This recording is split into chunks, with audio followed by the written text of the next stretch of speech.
Let's post some things.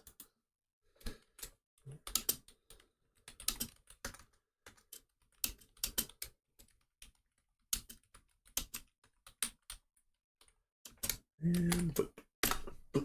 All right, awesome. So, hello and welcome. My name is System. My frame rate looks adequate, and let me just refresh some things, stuff and things and whatnot. Okay, cool. Hello and welcome to the stream. My name is System, and we're doing a bunch of things today, probably. But I titled this stream. I put on my robe and wizard hat. Hey, Skeleton Bones, what's up, my dude?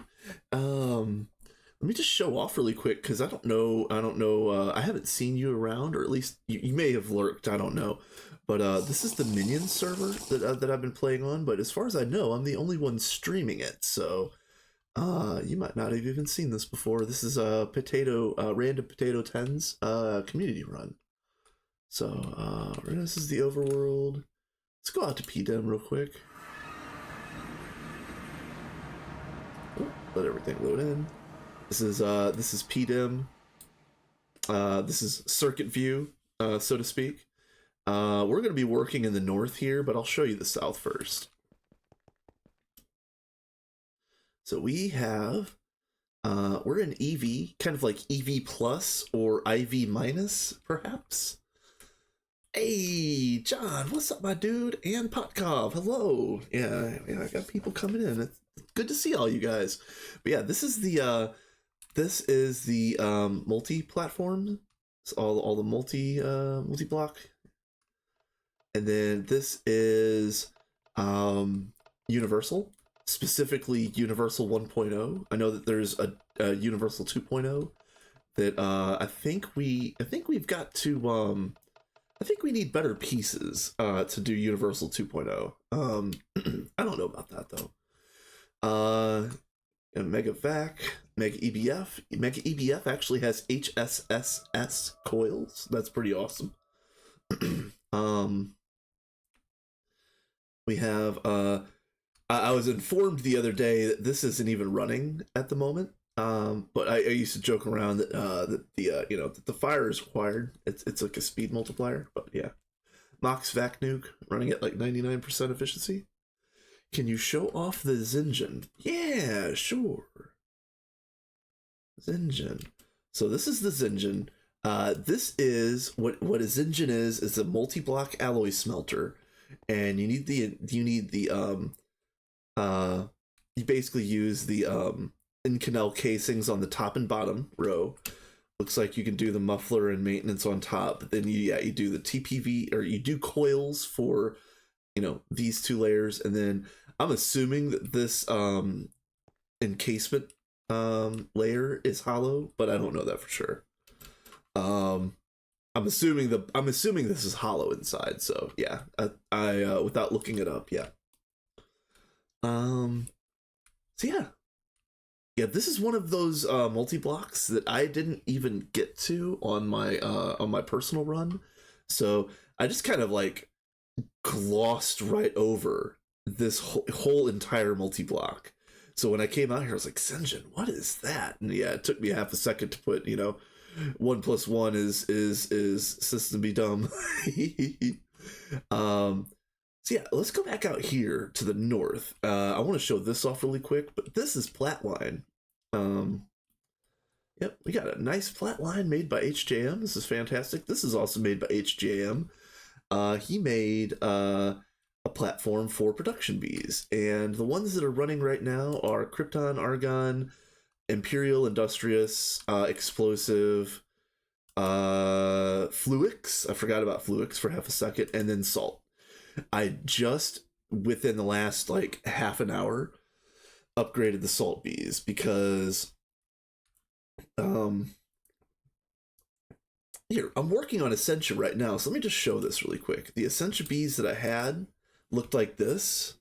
This was what they looked like, and then also they looked like this. So they didn't look good. I've since have gotten Stardust Bee, and I've made a good production template uh, species. So I'm trying to work that into all of the production bees, and this is where I'm at with Essentia right now.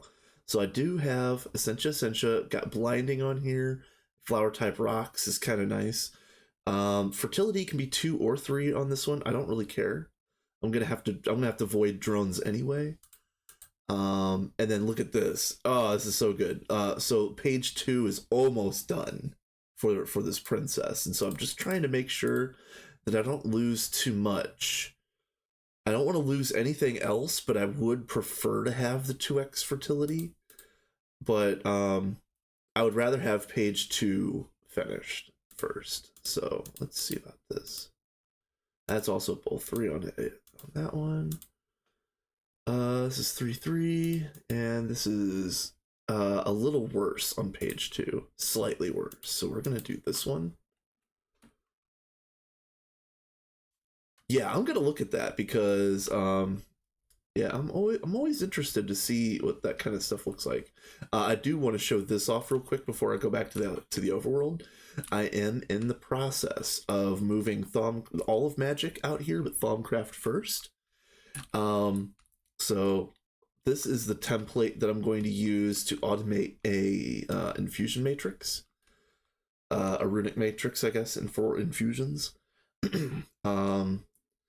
Essentially, you use a whole bunch of storage buses, and hold that thought for 1 second. But you use a bunch of storage buses with cascading priorities. Like this would be like priority 15, 14, 13, 12, 11, 10, 9, and so on and so forth, all the way down to 1 or 0 or whatever the final one is. I want to try to see if there's a way to do this without using storage buses, because I kind of want to make 2 of these, and that's really annoying. I don't want to use that many storage buses. There is an Open Computers and or Steve's Factory Manager way to do this, and I was reading the SFM setup for this is actually really simple once you get it set up. So we might actually do Steve's Factory Manager infusion alter automation. Oh, I can't believe I said that right the first time. Give streamer brain a few minutes to kick in. I'll be fumbling over all my words, but yeah, that's pretty good. We've got okay, so I'm going to tear this out because what this Viz relay interface is feeding these, and that didn't need to happen. This relay right here, this one right here, was meant to be for these. So I'm going to fix that today. Question mark. I'm going to try to do a whole bunch of little stuff over here in Thom, but the very first thing I need to do is build. I need to build. Oh, what am I trying to say? I need to build applied energistics over here for 1. So let's go underneath. Oh yeah, I want to show this off too. So I wanted something that's going to make this altar very, very stable, but I also wanted it to kind of sort of match the decor or the area, and I also wanted it to look neat on its own. So I think this is pretty cool. I used skeleton skulls on the inside here because I'm going to be doing a lot of wiring, and there's going to be other like logistics stuff that goes through here, through this corridor. And crystal clusters are a little fragile when they're up on the walls. It's very easy to punch them off the walls and then have to go in and craft new ones. So I'm using skeleton skulls on the inside here, basically just in case there's mistakes. Mistakes are made. It is going to happen. Yeah, I kind of like the way that they look on the outside. It looks very neat. Kind of like a crystal cavern turned inside out. And then yeah, let's take a look at that screeny.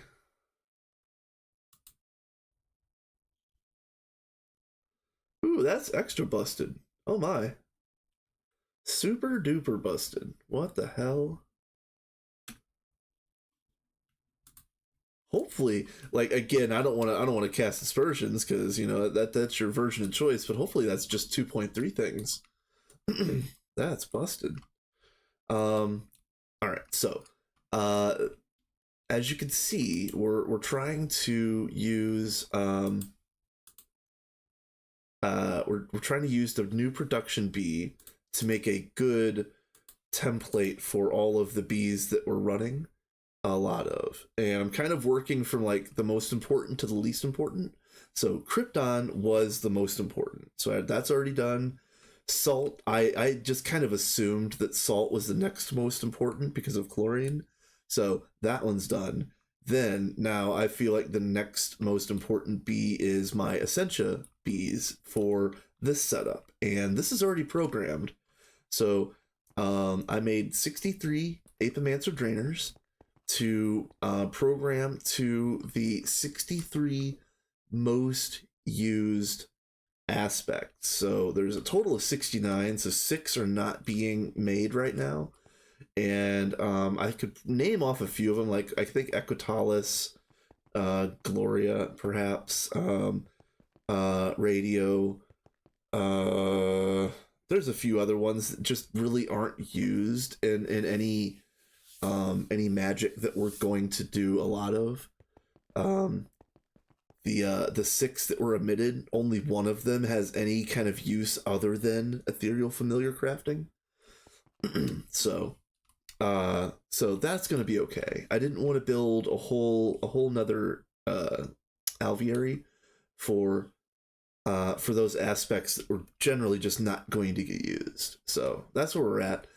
These are all programmed. For anybody that hasn't done this setup before, you have to build the 63 drainers, then you have to place them, and the blocks that you place them on have to be regular alveary blocks. So the entire base of all of these are regular blocks. And then you do the hard part, which is make a file of every single aspect in the game that you want to program in, every single one of them. And then what I did was I used it since I had 9 machines, or I had 7 machines, and each one has 9 slots. This was perfect. So each row was one machine, and I basically just kind of like sorted them from most used to least used, so that I could split up the most active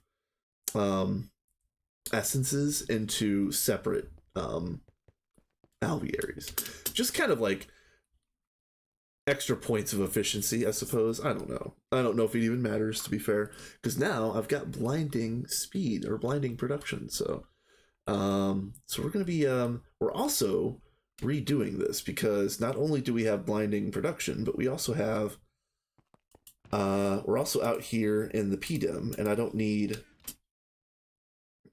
tolerant flyer or cave dweller, because that's basically been removed.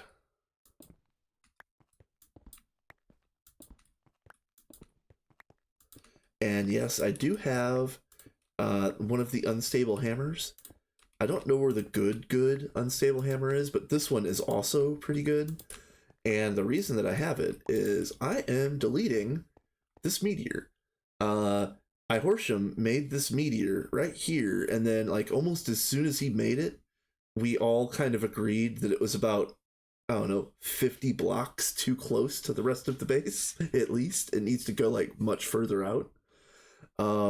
So he said that he was going to delete it, but then I don't think he's been on for the last few days. I don't know if he's got classes or whatever. I know a lot of people on this server are going through like exam period for the moment. So I'm not judging anybody's activity or lack thereof very hard.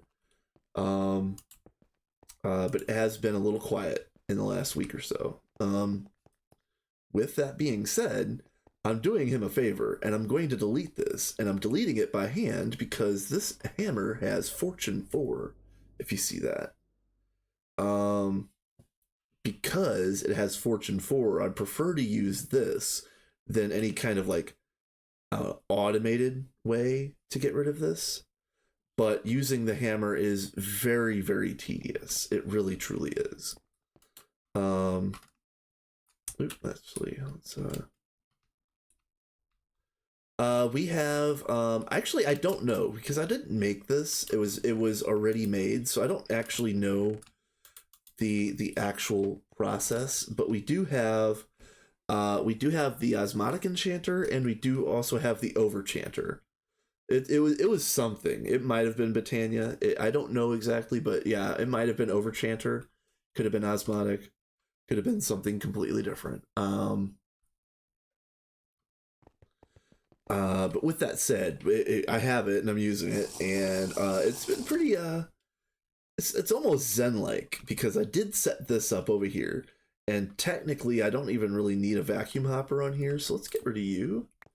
All I really have been doing is digging out.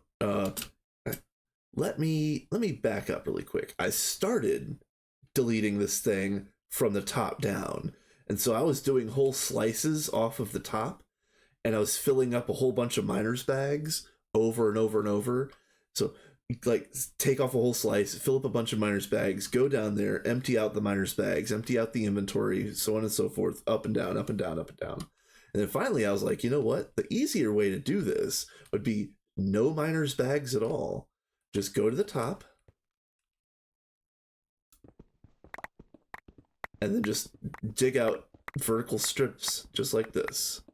Fall to the ground and throw everything in the ME interface.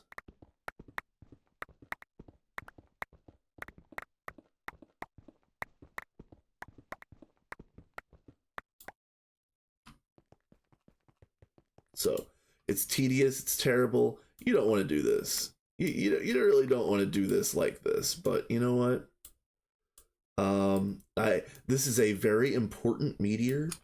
So I didn't want to delete it with anything automatic that had a lower fortune level, because again, this is very important. We've got ilmenite in this, bauxite. This has bastnasite. Pitch blend is and there was one other one. Yeah, tungstate is the other one that I was thinking of, but it also has meteoric iron, neodymium. Yeah, this is a chromite is another really, really good one. So sphalerite is also another useful one. This is a very useful meteor, and I think it's worthwhile to spend the time to dig this out with Fortune 4. But I'm only going to do one more strip for right now, and we're going to get back to doing this bee thing because again, I do want to be building magic today. I'm going to get the bees set up because I do already have the drainers programmed. I've like I showed, I made all those files. I programmed all of the drainers. Everything is set up, ready to go. But we haven't set up applied energistics over here, and that's going to be its own. Applied energistics is going to be its own struggle. So I just want to say it like this: the drainers are going to need 63 channels. These are going to need 15 channels. There's going to be another runic matrix over here, which is going to need maybe a channel or two. These need 4 channels. This needs 8 channels. This is 12 channels total for this setup. And then this is 15 channels right here. And this is going to be mirrored. There's going to be a second one of these right over here. That's another 15 channels. So 15, 15, 15, it's 45 plus 63 plus 8. We're talking like 120. Let's just say 128, which would be 4 times 32, right? So I need 4. I need to run.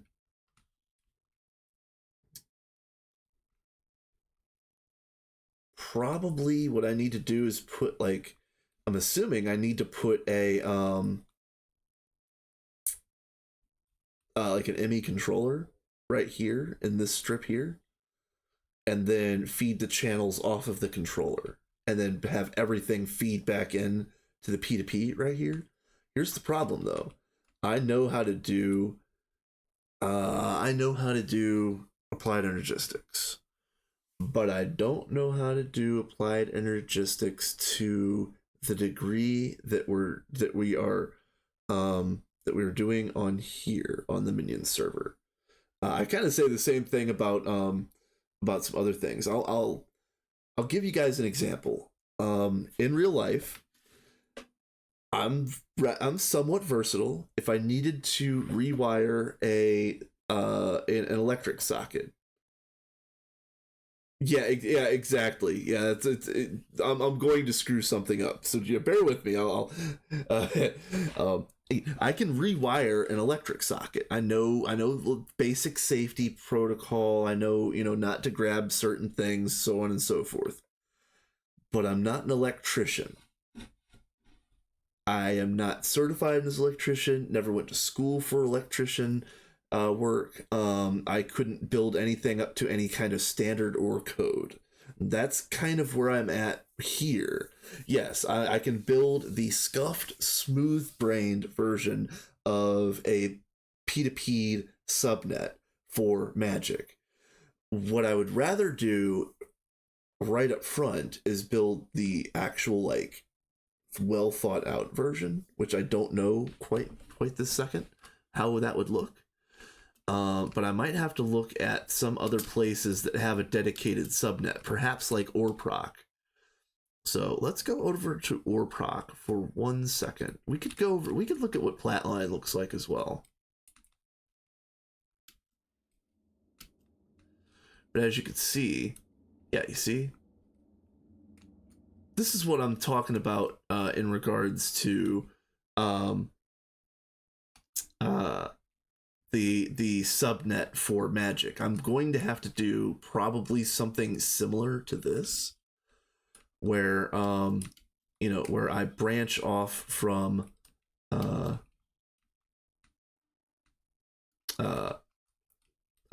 make a P2P connection that basically just sends things back to the mainnet, and then I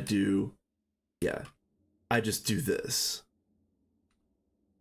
Something functionally equivalent to this. This isn't something that I've had to do in the past, or I'm not like too awfully familiar with the exact what these things are exactly doing. But I could probably scuff through it and get this built. But I would rather have it built up to code, even if I quote unquote hire somebody else. So, yeah, I knew that was running out. Another thing that I want to do, I'm sick and tired of running back here for the restorer.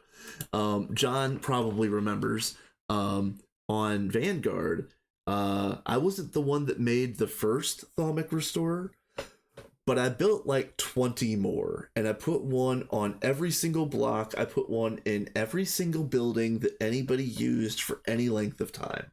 And I think the joke on there was like, hey Vanguards, are you sick of having to walk more than 5 blocks to find a restorer? I'm probably going to do something like that. Nice, John. That's awesome. But yeah, I'm probably going to do something like that. I'm probably going to print off some restorers today.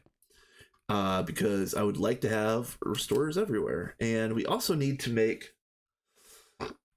I need to go out to the overworld and make the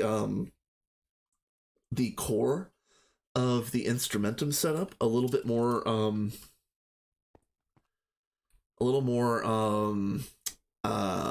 shoot, what would be the word? A little more robust.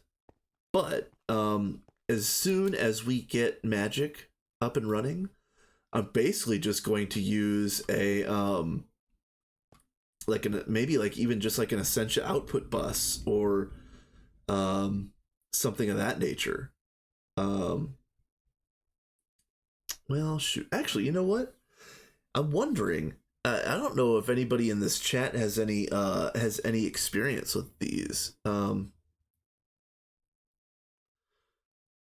What's that shape called? Not round and not quite a square. Oh, it's a very cursed word. Sorry, John. Yeah, but it's a very cursed word. It's called a squircle. A squared circle, or a like a circlish square. Um, they called it the Minions roundabout, which is pretty funny. Um, uh, because once you get on, you can't get off this wild ride. You cannot get off the Minions wild ride. All right, so um, it does look. This whole place looks really nice, and I'll show you this off really quick. So this was started by Sophie G, and it was kind of expanded on or perhaps formalized by Random Potato, the spearheader of this run. Um, yeah, it's plate shaped. Yes, exactly. But yeah, we've got templates for road pieces that we just copy paste with world edit, and then just paste in wherever we need new pieces of road. So for example, nobody came to build my road for me. I started at this intersection, which was essentially just the intersection. I put in a nice long piece of road here because I wanted to emphasize how long this platform is going to be when it's done. This platform is probably going to come out to about right here, perhaps, like another 30 or 40 blocks from there. The meteor setup is going to be on the end of this platform. uh, Also, I put in an update to my multi madness. Okay, cool. I'll take a look at that here in a second. But yeah, I'm roughly measuring this out. So this torch is approximately the edge of Thaumcraft. So I need enough room to put another one of these setups here, this whole thing, right over here on this side. And at this point in time, honestly, I might just copy paste this with world edit and then throw away the resources. Like I'll throw away the 250 whatever quicksilver blocks and the stack and a half of order crystal clusters. Oof. Stuff like that. Um so that'll go here, and then in between these two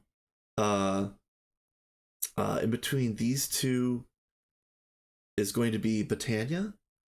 And so on this end of Botania is going to be like the generation side, like the mana flowers, the stuff like perhaps even automatic stuff from Botania that we need.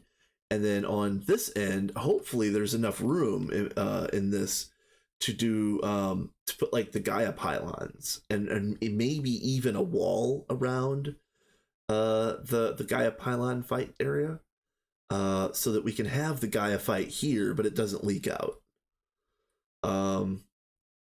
Maybe even water glass, who knows? But then on from this point over all the way to the end of this platform is going to be witchery and blood magic, perhaps intermingled. I don't know. That was gonna be for Ihorsham, but he hasn't been on in a few days, to my knowledge. I haven't seen him. So let's go back out here to the overworld. And the reason why I want to give so much room to blood magic is because there is a lot of blood magic being magicked. This is all of Ihorsham's setup over here. So you can see he's got 3 full altars, plus a couple different areas for rituals, plus this thing, whatever it does. And then witchery, you could see it needs the area for the altar itself. It needs an area for the circles. You might need areas for different circles. I don't know if you want to have all of the different circles all in one place. I'm not that familiar with witchery, so it needs place for the trees and the other like greenery type things that gets planted so that we can have a nice powered altar. So yeah, all of those things are important. So oh yeah, and this right here is how you make a biome changing potion. I'll go over that later because we're going to be doing more of that later. But yeah, he's got a really cool setup over here. It's basically for him. I don't want to interrupt anything that's going on here because uh again, I wasn't watching him close enough to understand what is controlling what, and then we've also got this open computers thing ticking. uh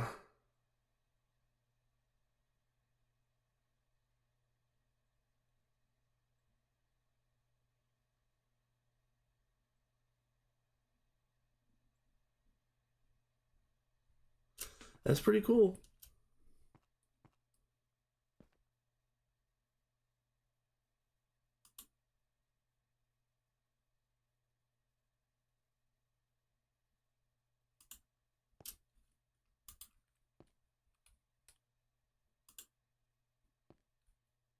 Okay, let's put you back in here.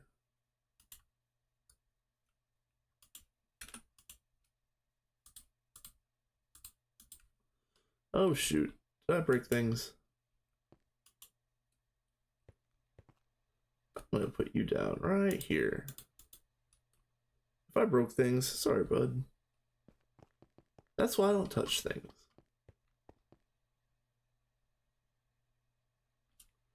Put one in the staging chest. Ah, okay.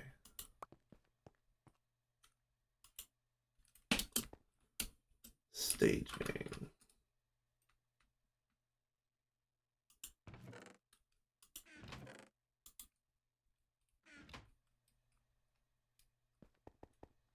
There we go. Perfect. All right, so this would be the staging chest for this, and I'm assuming this is the work chest. This is the thing that's getting the inputs, that's doing the things. But it looks like it's only making the ethereal slates. So we didn't have any auto craftings going that I could see.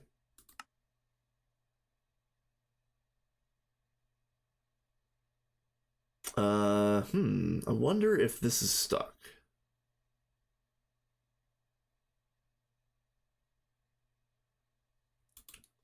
Yeah, this is a really cool setup. I haven't been over here enough to know. Um, yeah, well, the OC does have some. The Open Computer program does have some auto, some error checking code in it, as you saw. Uh, I don't know where he got this script from, but I know that we were going to use. There is a similar script to this for the runic matrix. Um, so I kind of want to do open computers for the runic matrix automation. Um, uh, it looks like Steve's factory manager would be the best one overall if I wanted to learn that. And it also looks like the easiest one to do overall would be just applied energistics. So I don't know exactly what I'm doing in that regard. But yeah, the ad is running, so some people are in ad break right now, so I'm not going to do anything too awfully amazing. What I am going to do is start working on this bee again. And we'll just do this until we're done. Because we need a total of 7 good Essentia bees. And then we need to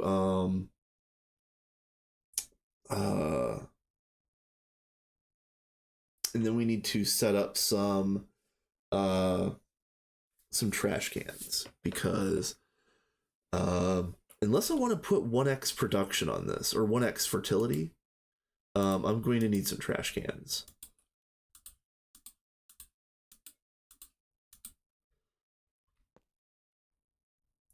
Okay.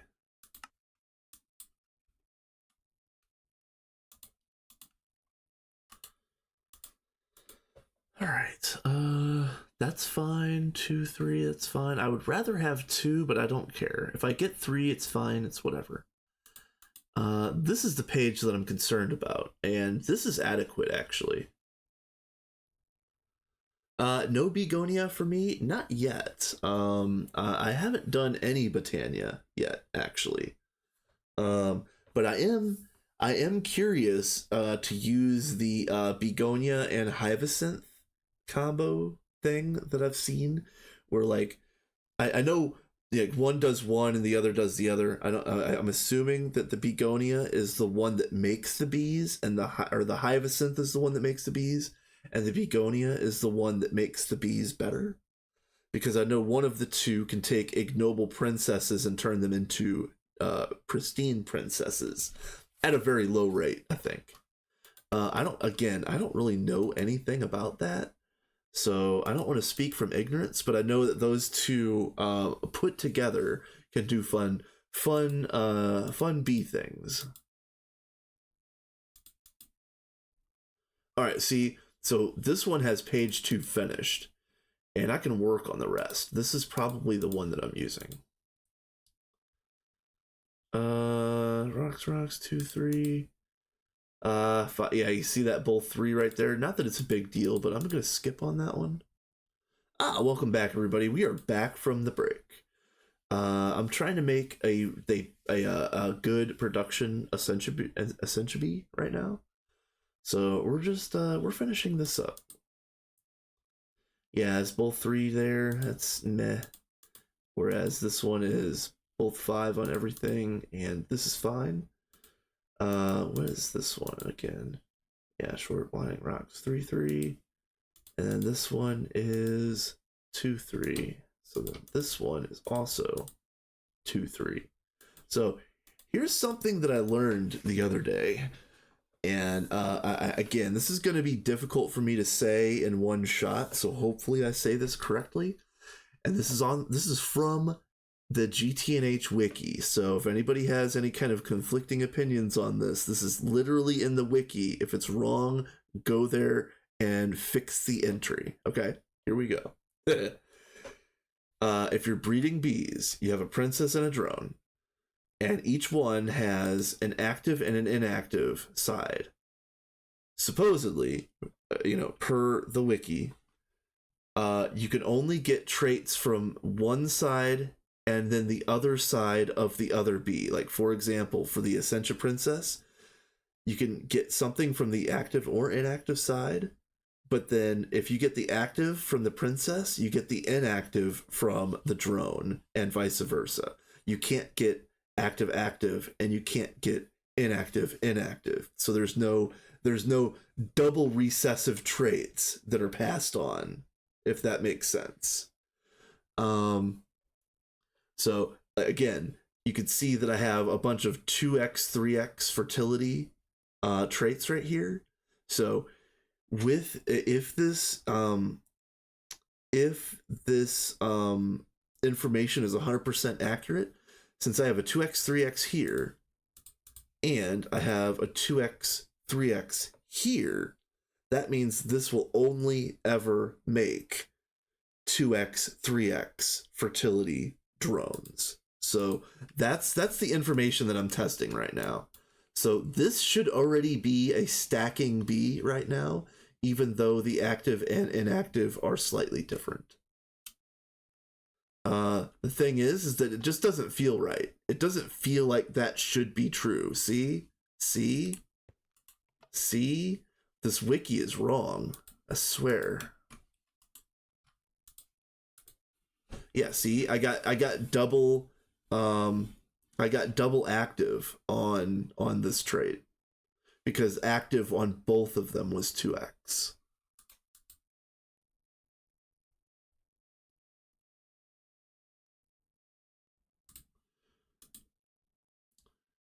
Really? So it had, the way that it laid it out was, it was saying like, let's say the princess is AA and the drone is BB. It was saying that it had to be like capital A, capital B, or capital A, lowercase b, or lowercase a, capital B. You know what I mean? Is that just the species? Okay, well, it was very, very, it was not clear about that, in my opinion.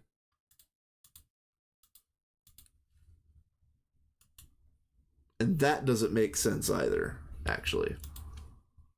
So, like I said, I'm kind of rebelling against that whole set of information. Let's see that. And 2, 3. All yes. This page is as good as it can get. I don't like that 3 instead of 5, but we can fix that. We can fix that. Yeah, there's a 3 right there too, so it's not a big deal. So this is 2, 2, and this is 2, 3. So this is almost stacking.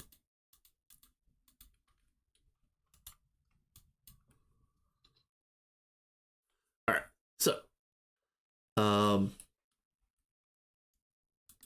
once I can get this this Ascension Queen like finalized and it's starting to stack its drones,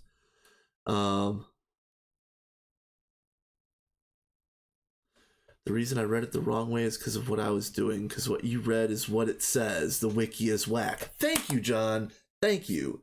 Like, I look, it is just it's a human endeavor. It's written by people. It's going to have mistakes. It's not that big of a deal, but it was a little bit frustrating when I first got started on this, because I was trying it a certain way, and then I went to try it the wiki's way, and I was still failing, and I'm like, what the?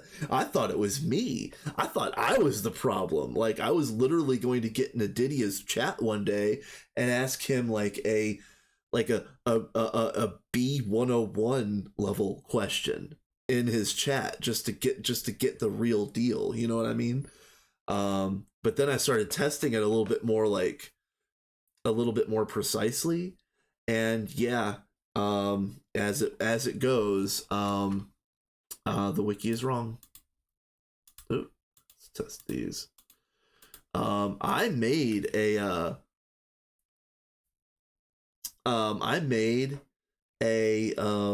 wiki account to fix some of the inaccuracies that I found when I was building my plat line in the Dwarven run. So there is actually 2 edits on Platline from me because it was missing. It was like missing outputs or something like that. But yeah, if I can remember my wiki account password, I might get on there and do an edit to that specific spot on the page.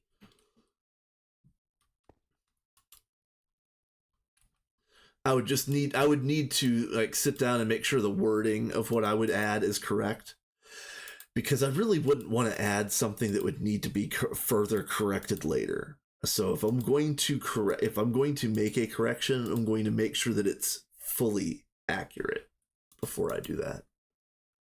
Oh, that 3. But then again, that 3 I can do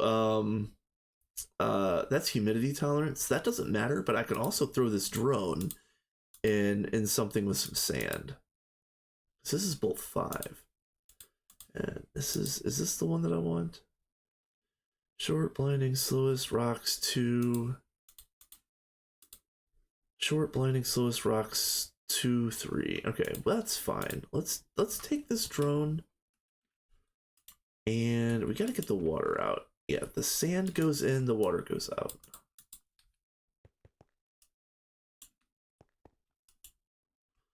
All right, drone, get droned.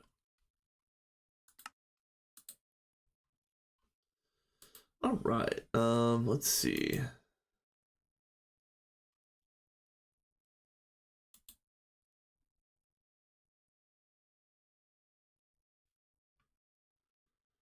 All right. So,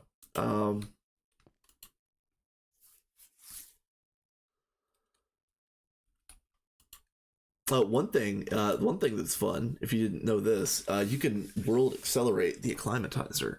So let's do this a little faster. And I just need both 5 on the active side. That's literally the only thing. So this hypothetically speaking, this should not take too long.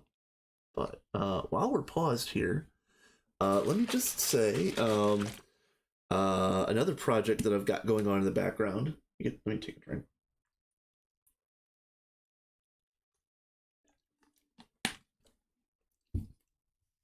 I am working on my version of an audiobook for one of my stories that I'm going to try to work on again sometime this year.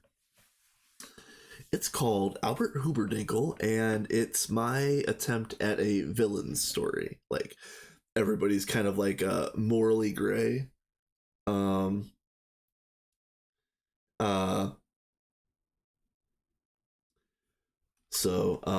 I haven't worked on that in the last few days, but the first 6 pieces, I believe, are posted unlisted on my YouTube channel, which is my personal YouTube channel, not the System VODs channel that's linked here. Um, if anybody's interested in that, you can find the link on my Discord, or wait for me to finish what I've got written so far, and I'll talk about it again. The first 6 pieces are uploaded. There's 22 total, and I've already recorded 7 and 8, but chapter 9 is going to be there's a lot going on in chapter 9, so I don't know if anybody has ever done any kind of narration before, but if you have, if there's a whole bunch of different people speaking in one scene, it's a little difficult to keep track of things if you're not like giving a different voice to each of the characters. And if there's multiple people talking that perhaps sound similar, it can still be a little confusing.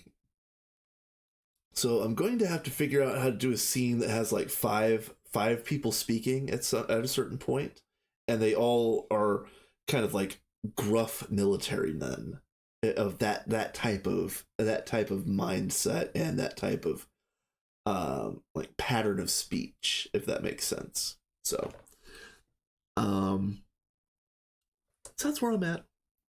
I I like doing voices. I'm not good at it, but it is something that I do. Oh, hey, both 5. Nice. Let's see what we got here. Let's see. Both 5. Okay. All right. Let's see if we can get all this to stick. So the only thing that's different is that 3x. And if that 3x goes away, that's fine.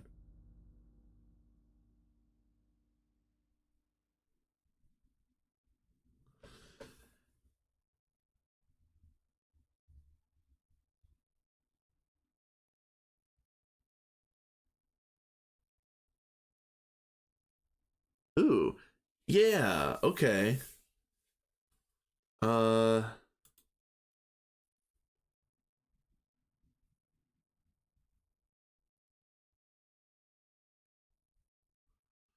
Okay. Yeah. Yeah, I see what you're saying. Yeah. Yep. Yep.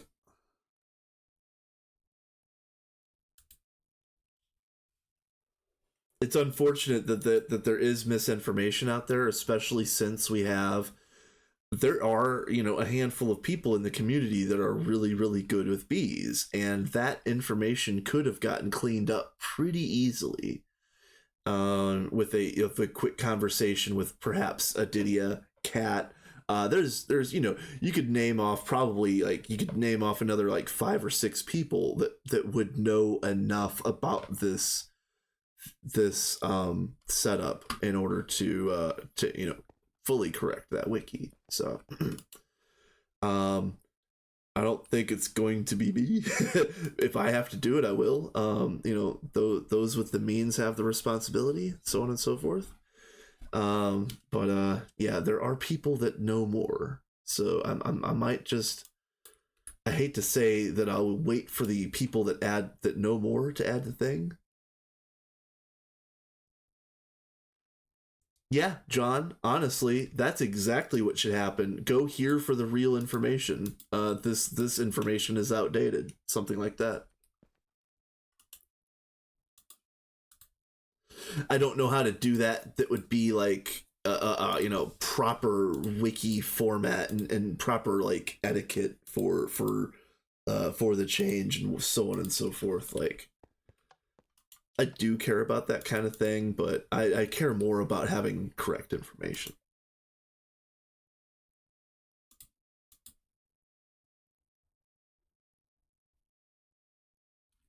Okay, let's see what we got here.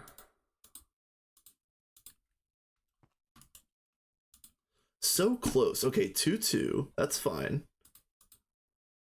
All right. So the princess is perfect. This is exactly what we want. The only thing that would make this better is if we got the shortest lifespan on here.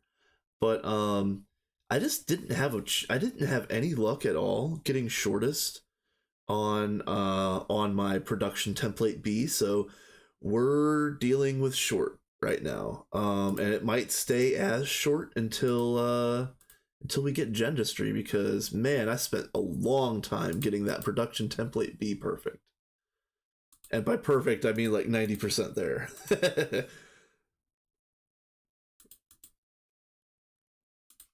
Okay, so this is a good backup.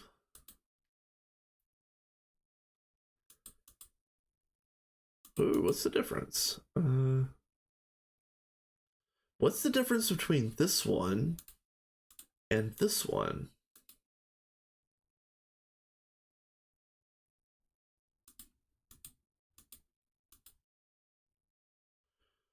All five, all this is perfect. Perfect page 2.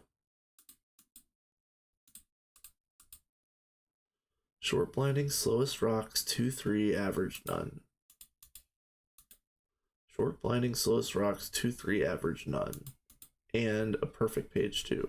So I wonder why these two don't stack. That's very strange.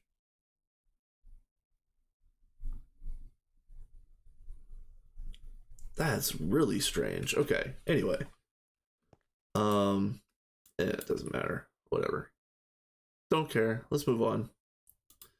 These will make these will sit nicely in the trash can.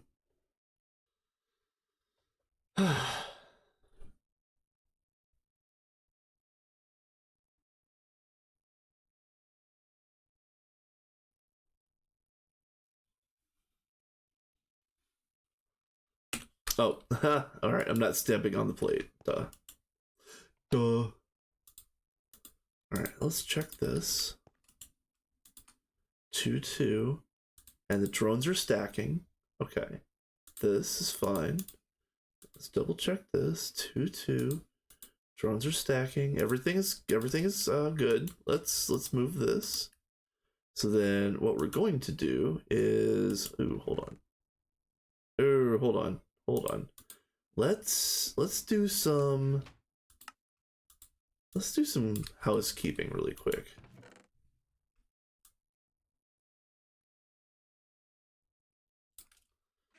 We need to get rid of all of the garbage salt drones.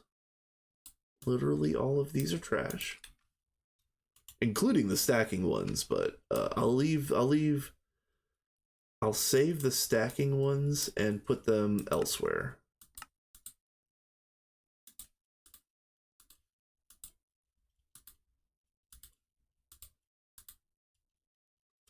Okay, so this one needs to go as well. Okay.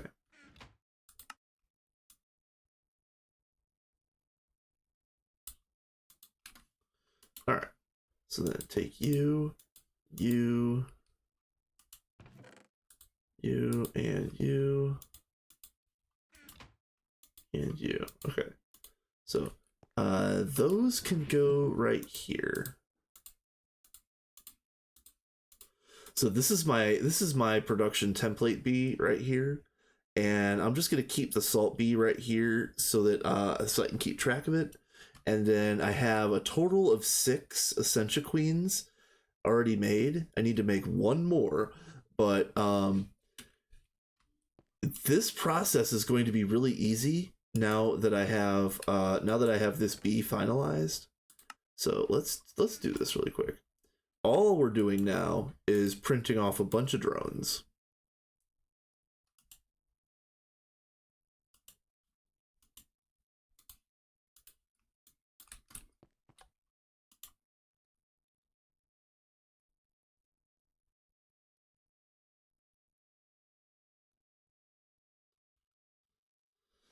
So we're just gonna stand here for probably about 5 minutes. So let's see, what else is fun? What else is fun? Uh, I have today and tomorrow off, and it's been a long time since I've had 2 days in a row off, and I really wanted to do. I wanted to do a really long stream both days, but I probably won't. I really actually need to do. I need to do a bunch of laundry. I need to clean my house. I need to like sweep and mop, dust everything from top to bottom. I need to, do all the dishes, clean the oven. It's like all the stuff that I haven't been doing since I had my knee accident. Like at this very moment, I'm not dirty, but I could really stand to hire a maid right now. I really need that in my life right this second because there's just certain places that are gross and um my version of gross. I'm I don't really like clutter too much. It's already a bit too cluttered in this apartment for my tastes. But uh without owning a car, it's hard to get to and from a storage locker. So um once I buy a vehicle, then I'm going to rent a storage locker, then I'm going to have room in my apartment. And I'm finally going to set up the um there is a setup that John was trying to get me to make a while back where I can host my own server like locally in my apartment. And I want to do that, but not in my bedroom. I like turning off all of the electronics here in my bedroom at night and having it nice and quiet and peaceful. Um, if I did a home server, it would have to be out in the living room, and I would definitely have to like shut the door at night and block out the noise unless I used like some like high grade fans to make it quiet and put like there's certain things that you can put over the LED lights on computers to make it like make the lights less visible or like make it polarized so it doesn't you can see it but it doesn't really like, give off light, if that makes sense. um so yeah, I need to do all of that.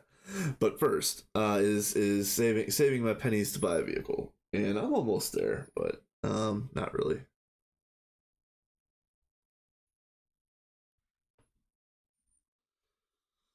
I don't know if it's a good idea. Buying a vehicle heading into one of the worst economies in recent memory, um, which is only beaten by the previous worst economy in recent memory by the same commander in chief. I don't like to speak about politics on this channel, but patterns emerge. um,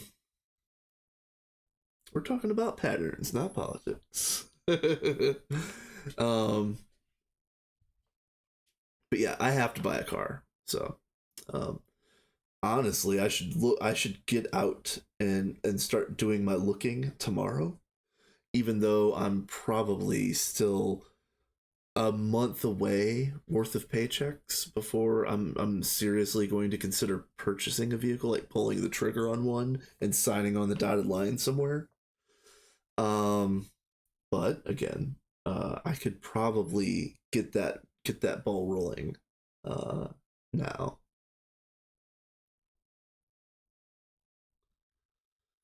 I just Uh, I'm not a. Let me tell a little story. Like, I'm not a Ron Swanson type. I'm not like an anti-government person, but there are certain things about about the experience of getting paperwork done and so on and so forth is just absolutely atrocious. So let me describe to you what it's going to take for me to purchase a vehicle, because I haven't owned a vehicle since COVID. My last vehicle broke down a month before the first lockdown, which is the reason why I've been stumbling so hard the last 4 years, almost constantly. Um, uh, because I haven't owned any personal property in that amount of time, I'm going to have to go and get a personal property waiver from my county. And in order to get the personal property waiver, I have to own something to get a waiver for. In order to get there, I'm going to have to buy something to get a waiver for. So, um, so I'm going to end up having to either beg someone else to take me all around to do all of my paperwork things, or I drive around my brand new, quote unquote brand new vehicle with the bill of sale in my possession in the car, which is like, I don't like doing that either. I don't like driving around with like title and bill of sale in the vehicle that you just bought. Just kind of begging for trouble. Um, so yeah, fun. I even asked a cop one time. I'm like, so what do I do? Do I drive around without plates on? Do I have all of this paperwork on me every time I go somewhere? He's like, yeah, I guess. And just show it to the cop, and he'll let you go if he lets you go. And I'm like, no. How do you do this legally? Like, what is the legal, actual way to make this happen? He's like, oh, well, don't get caught. I'm like, really? An officer, like a officer with a badge on his freaking chest said, "Don't get caught," and I'm just like, whatever. So that's my rant for the day. That's the reason why I'm dreading getting a car in the first place. It's not. It doesn't have anything to do with owning a vehicle. It's fucking paperwork.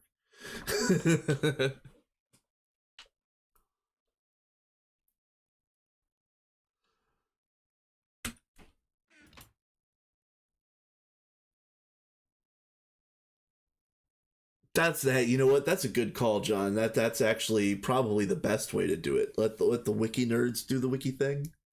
That's probably for the best.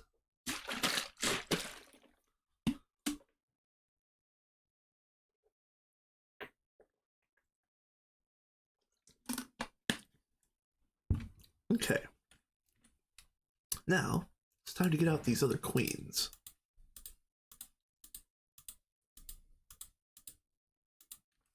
And get you. And you. Okay.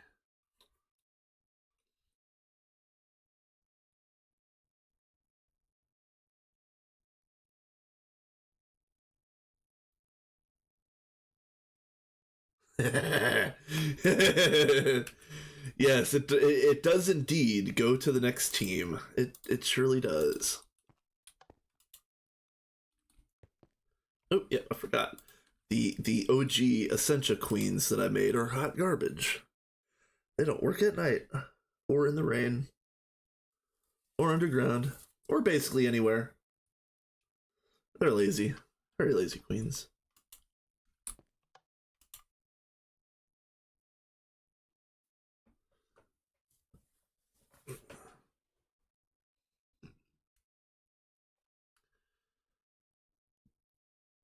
Okay.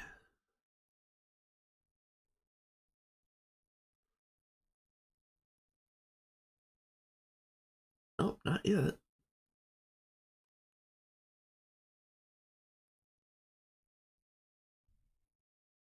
Hey, it's starting to stack back up. Okay. There it goes. There it goes. All right, this one's done.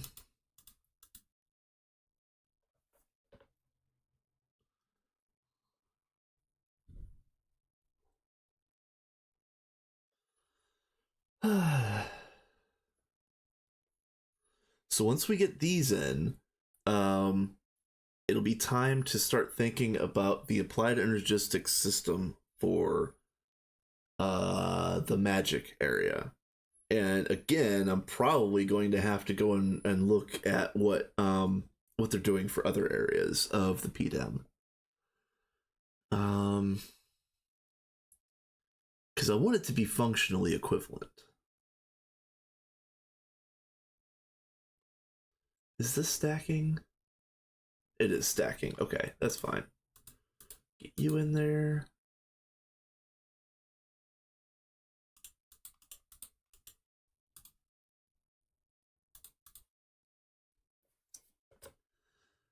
All right.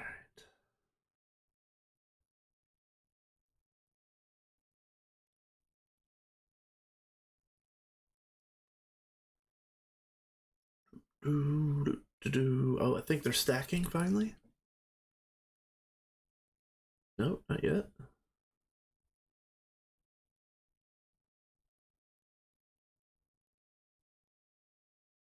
Yeah, there it goes. So it should be 29. Yep. All right. Oh, and let's fix this.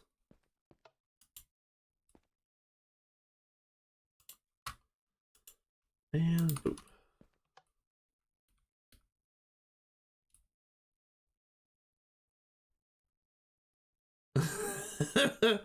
Figures, right, John?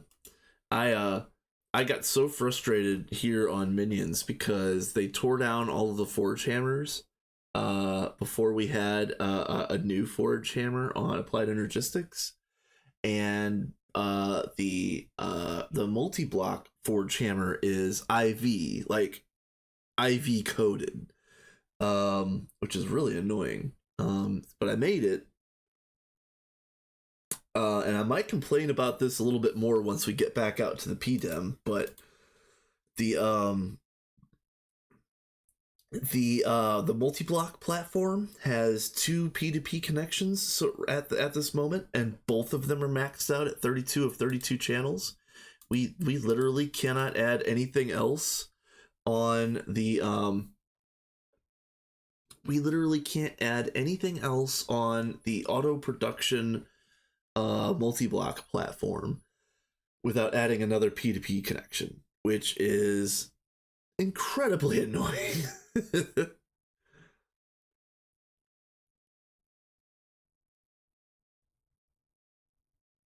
Again, for to kind of use my electrician's analogy from earlier, that would be the equivalent of your electrician coming over to your house and plugging everything into every outlet in your house and saying, okay, it's all functioning, it's all working, good, have a good one. You're like, but I can't plug anything else in. They're like, all right, see ya, bye. So that's where I'm at. I'm not salty about it at all. The person that does 0% of the work shouldn't be the one that's being salty about the work not being done or being done to a different standard. So yes. The ABS. Give me 1 second on that, John, because I'll show you what we've got. And our setup doesn't really work properly either, but it's close. I'm gonna use this Rocky Queen because I just need another princess, and this one's gonna be fine. I only really need is the drones. I could even use this queen as well. In fact, let's use this queen because this Salt Queen is extra. So let's do this. And hypothetically, this should be rather quickly because the Salt Queen and the Essentia drones have similar stats. It's basically just the species that we're worried about on this one. Yeah, it's already starting to stack.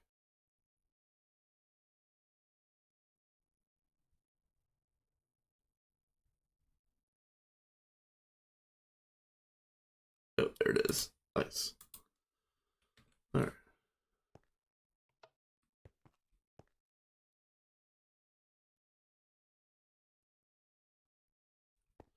All right, so now let's go back out to...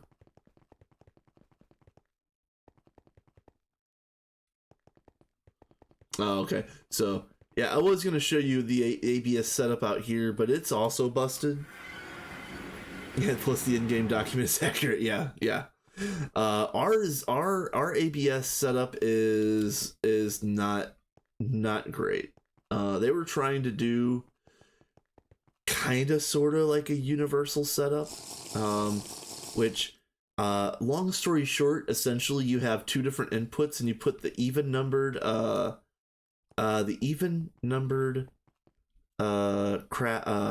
circuits on one and the odd numbered circuits on the other, but ours just doesn't work.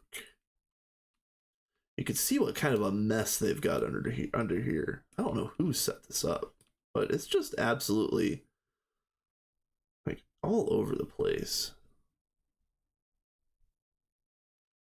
Yeah, like you see how they've got a dual interface over here for circuit 2, 4, 5, 6, 8, 11. And then see 6 input hatch.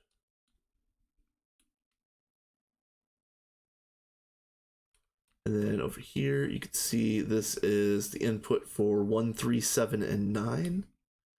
And then let's see. Yeah, that one's set to 7. Yeah, this is just such a... I don't see how this is... I don't see how this is set up to autocraft anything. So again, it's broken. Everybody knows it's broken, and to kind of use it manually. But I'm not 100% sure what that setup was supposed to look like.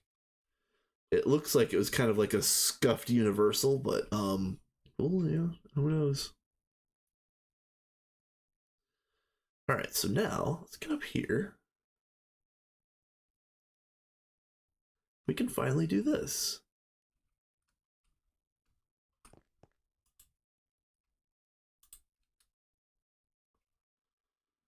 Oh, rocks. That's right.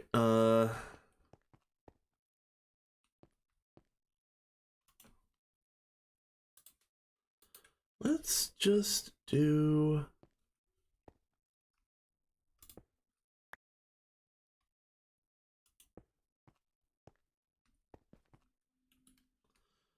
We'll just do one in between each one. It's fine. It doesn't really matter.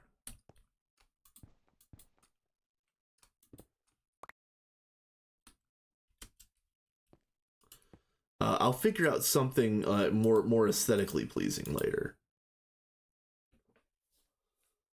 If only I could make the mega instead. Yeah, megas are the solution to all of the problems.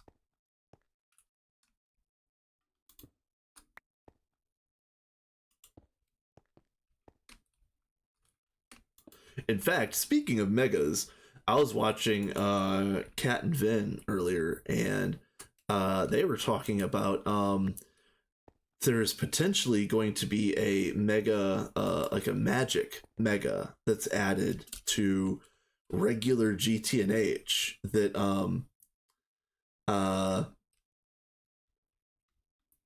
that looks really cool. It kind of looks like a twist machine, let's be real. And so that's pretty neat. Okay, so that's good. All right, you, you,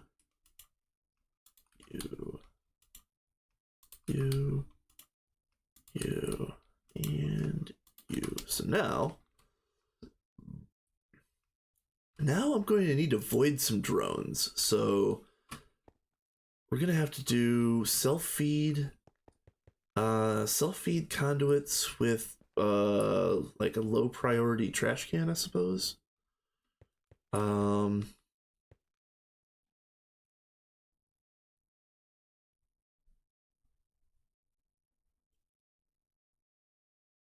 think that'll be okay. I think that'll be all right.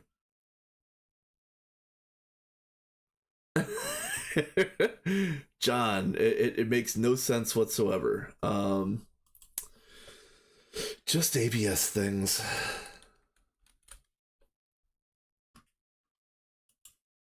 For as great as that machine is, it really is hot garbage, isn't it?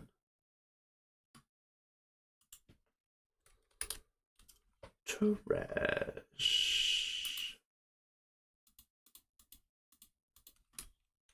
All right, so let's see.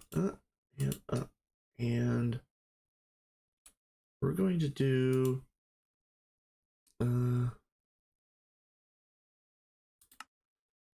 self-feed enabled, always active.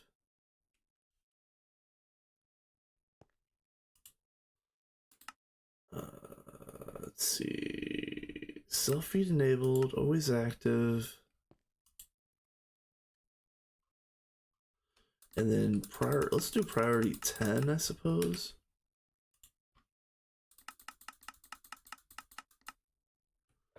Selenious acid is the offending input. Yep. I don't think I've even been up high enough to do anything with selenium. Alright, so,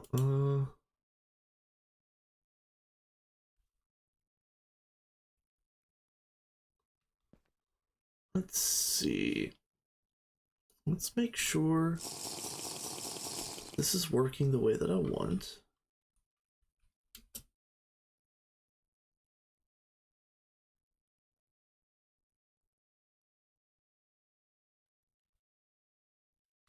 Okay.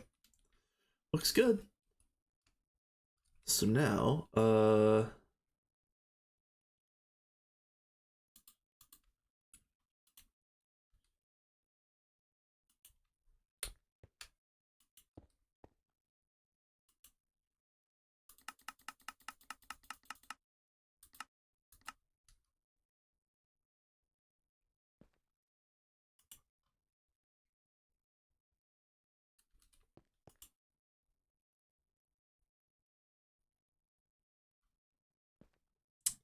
I think this is gonna work.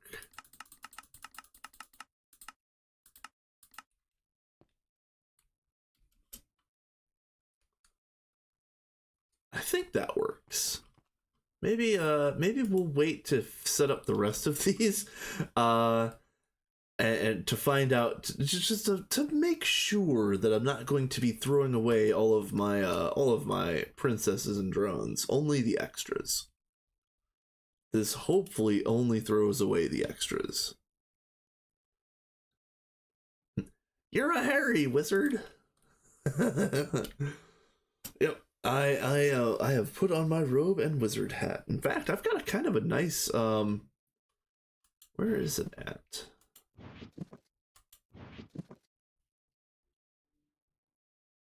Oh, where is it at? I have a nice scepter. Where are you?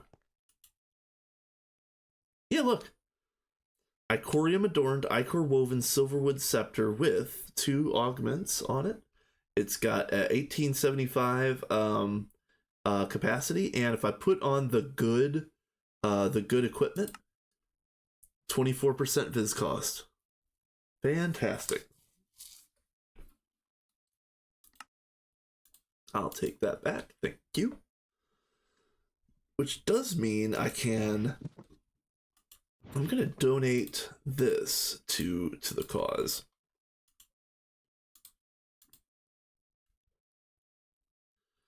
All right.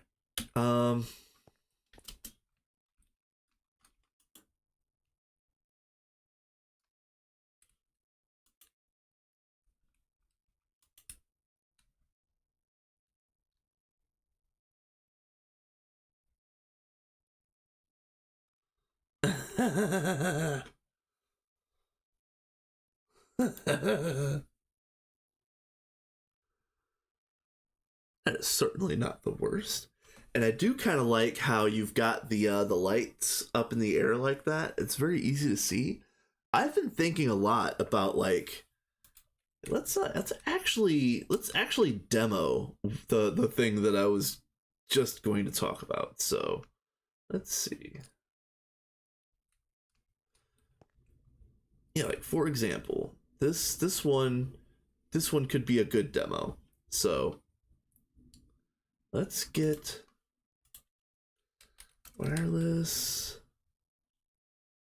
wireless transmitter, wireless receiver, We need a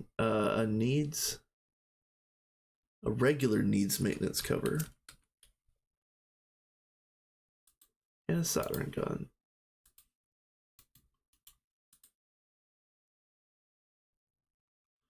And then we need a little bit of this and probably a couple red alloy. So here's the idea. What I want to do is go to every multi-block, and for anybody that doesn't know, you can put a needs maintenance cover on the controller block, like so.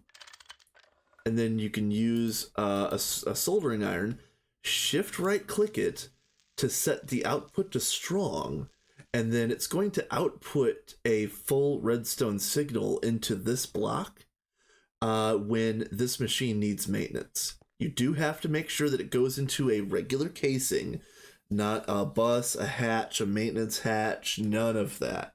Make sure that it's a regular casing. But with that being said, I think I can take this transmitter. Yeah, transmitter. And we're going to boop. I think this is okay. And then we can do, there we go.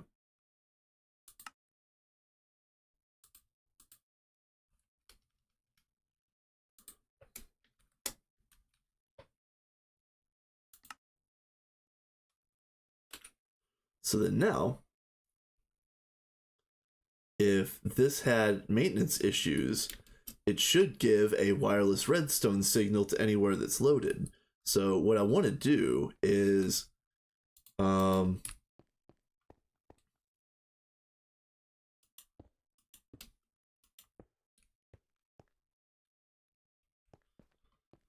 let's see.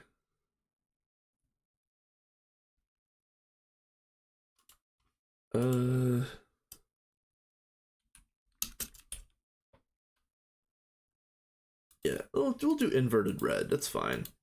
They look pretty nice. So you do something like, no, not inverted. No, not inverted. Regular. What am I doing? I want it to be on when there's a problem.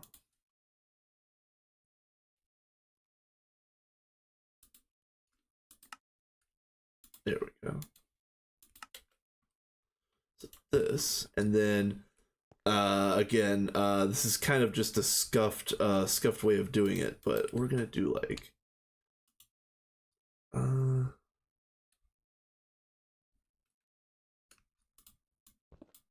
this is just this isn't like true to form. I'm just trying to show off something.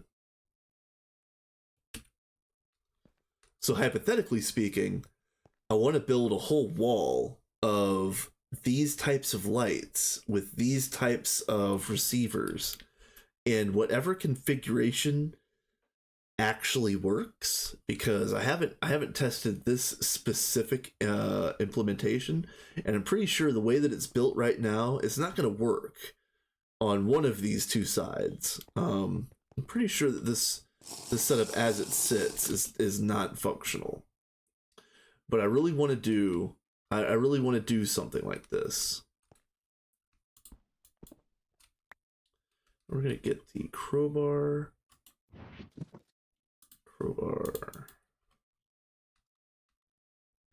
Yes, exactly. I want to have all of this information in one place, and I can say, and they don't even have to be individual like per machine. I want it to say like, there's a maintenance issue with the EBFs. There's a maintenance issue in Platline. There's a maintenance issue in Orproc. Or there's a maintenance issue in Magic. Whatever. Like, it doesn't really matter. It doesn't need to be like every single machine, just the general areas that I need to check. So I think that would be a decent way of doing it, but I don't know if, using like hundreds of wireless transmitters and receivers is going to be an issue. I've never done that before. But it is something that I want to do.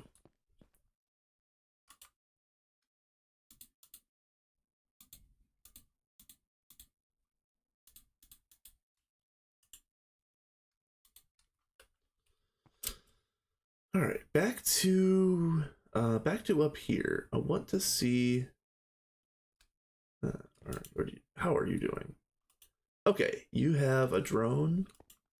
You have a drone. Okay, so that means that it's definitely not voiding anything, so that's fine. Oop, and I guess I need those conduits back.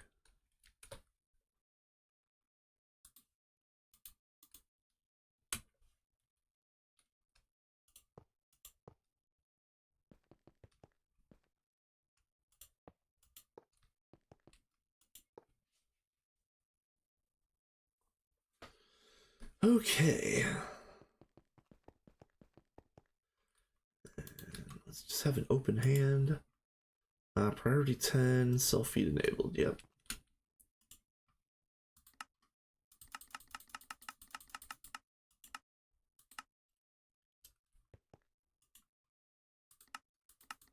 Is there like a control click or this? Shift click, alt click? No, it sucks.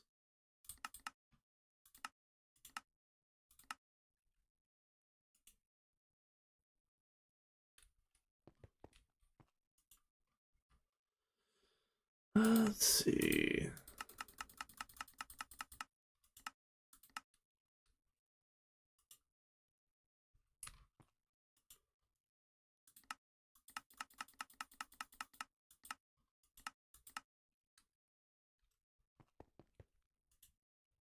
You know what would be really nice for this type of setup is I need oh, is it called the conduit probe?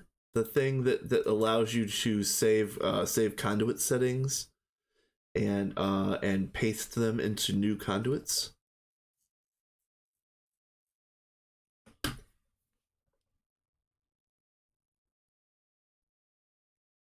Oh yeah, that's a good idea, Galai. That's actually a really good idea. Yeah, per area. Yeah. Yep. That is definitely the way to do it. All right, so and I put away the trash cans too. Oh boy.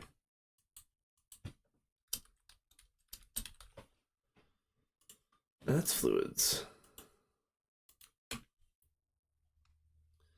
All right, so -10.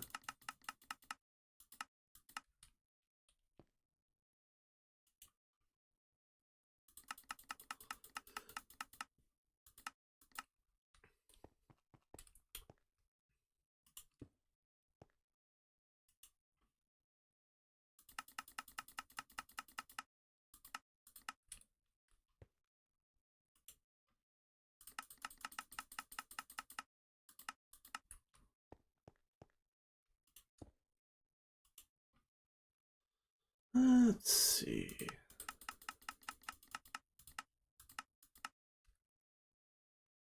All right, so that should be good enough. Not quite symmetrical, but there is a chance that I'm going to be adding an 8th alveary. And if I add the 8th alveary, it'll be on the end here, and then I could make the trash can look symmetrical. I don't care right now, it's fine. If I really wanted it to be symmetrical, I'd just put one underneath each individual alveary, but I don't think that's necessary. All right, so these are up and running, and I just want to double check. Let's see.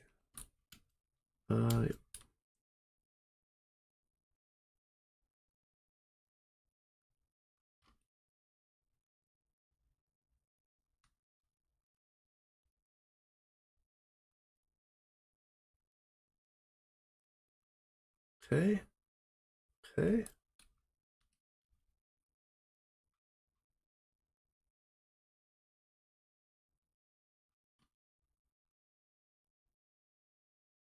All right.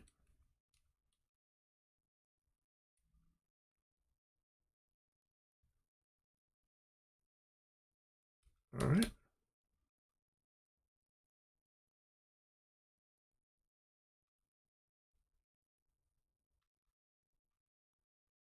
Oh no, that was like that was that vinculum twice? No, that's Victus and vinculum. That's fine.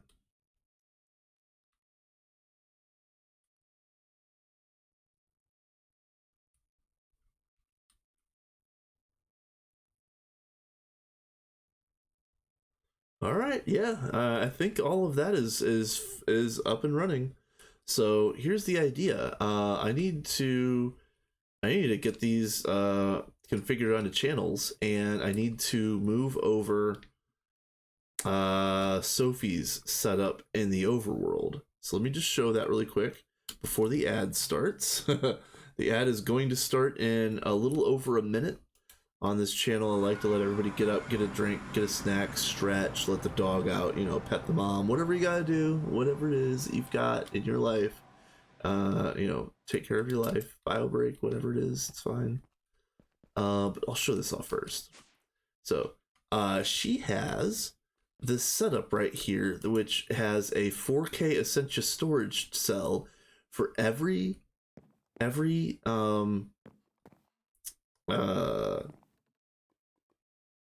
what am I trying to say? For every aspect in the game, and then there's this thing, this Oblivion jar to void all of the excess.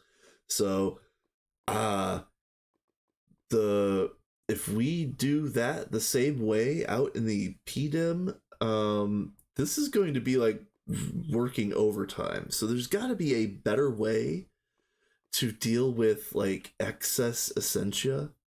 So I don't know if there's a setting on these storage cells that that'll allow you to let set them to void excess. But that's the next thing we're going to check out, and that'll be during and then after the break.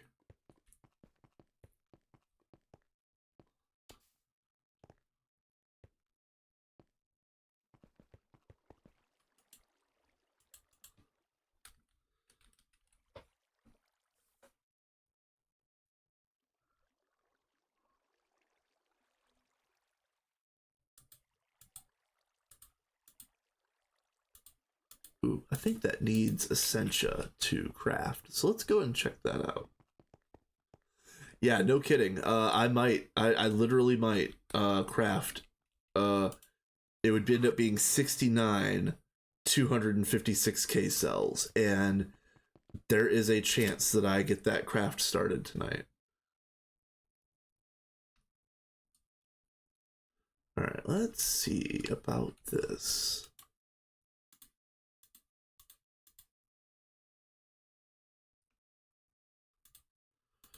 Sure. And now, unfortunately, the Essentia work table is in the overworld.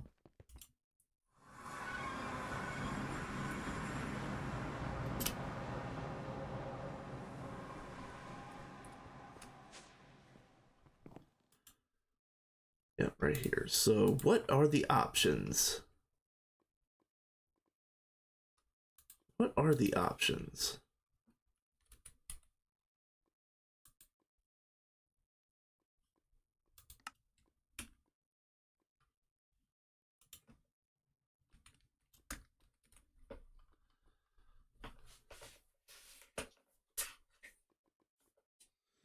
Let's see.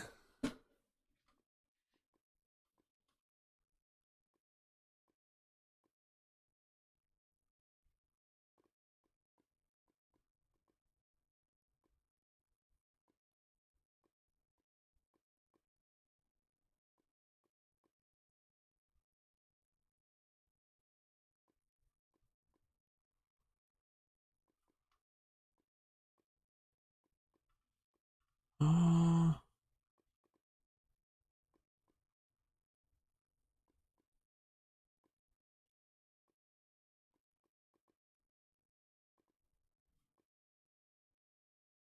let's see about.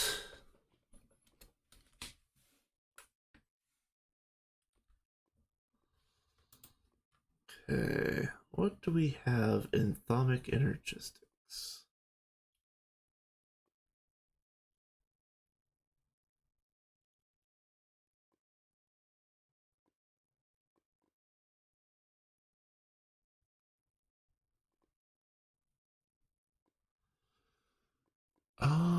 Hmm.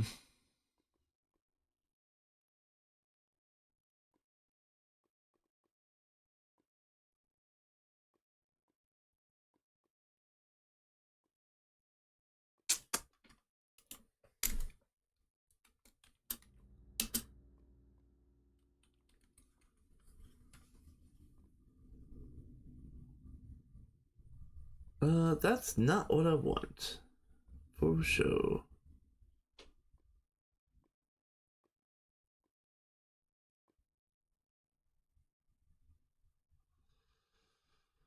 Um.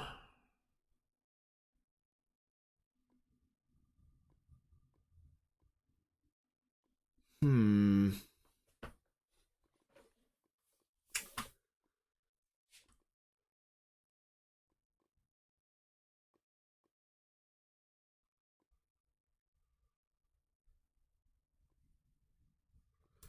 Well, let's see. Hmm.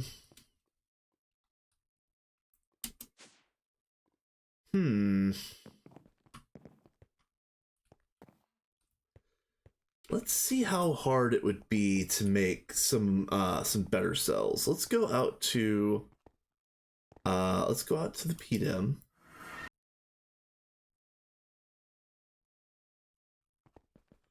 and let's see what some of this stuff is going to cost. I know John was joking around about the 256K cells, but that might be we might.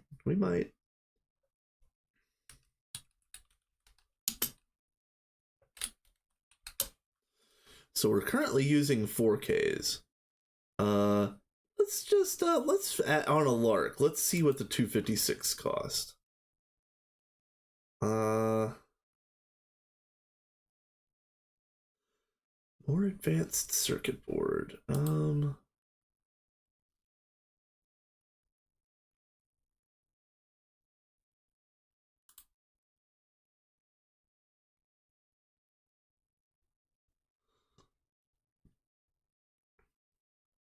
I think I'm gonna use this recipe if I could.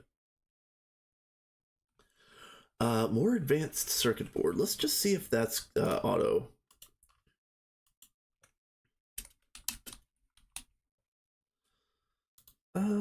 It is. Let's just make sure. It is. Okay. All right. Easy. Okay. So now, what's the next piece? Essential processor tier 1.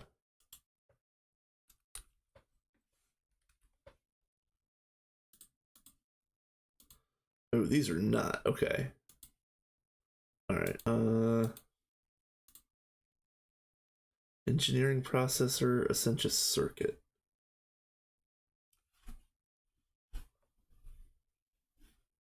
That's fair. I am going to start getting some of this stuff programmed in, though. Whatever it takes for me to get what I want today. Engineering processor.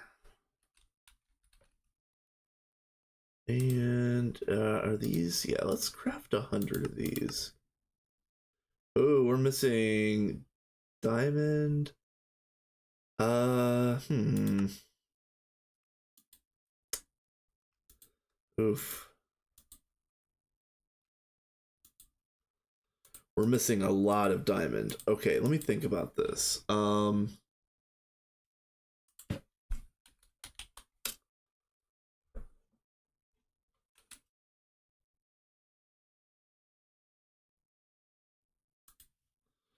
Let's see what we could do with this diamond dust use.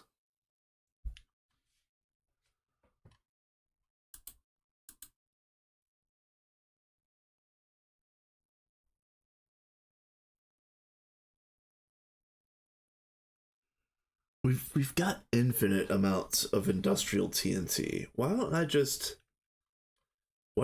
make us some diamonds for the time being?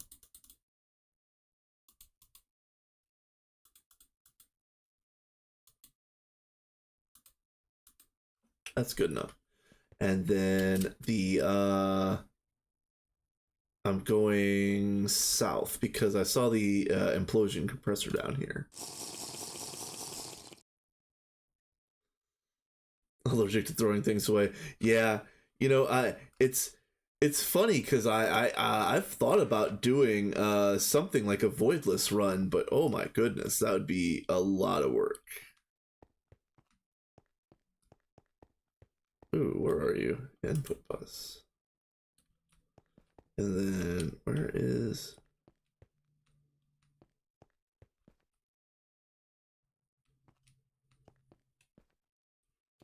Uh,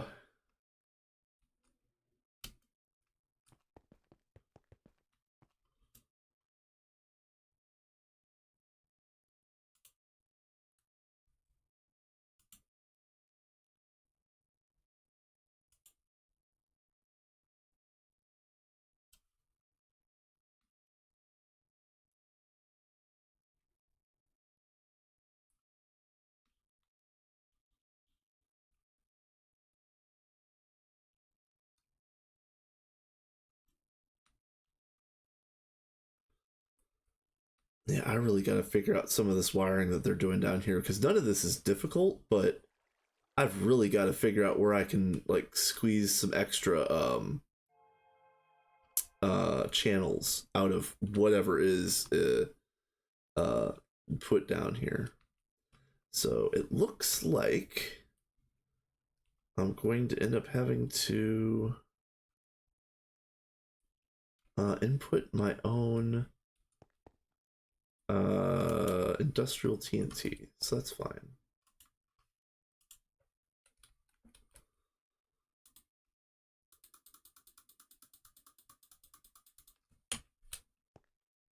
Okay, and then use. I just want to make sure that I'm doing this the right way. Oh, it is foolproof. All right, perfect.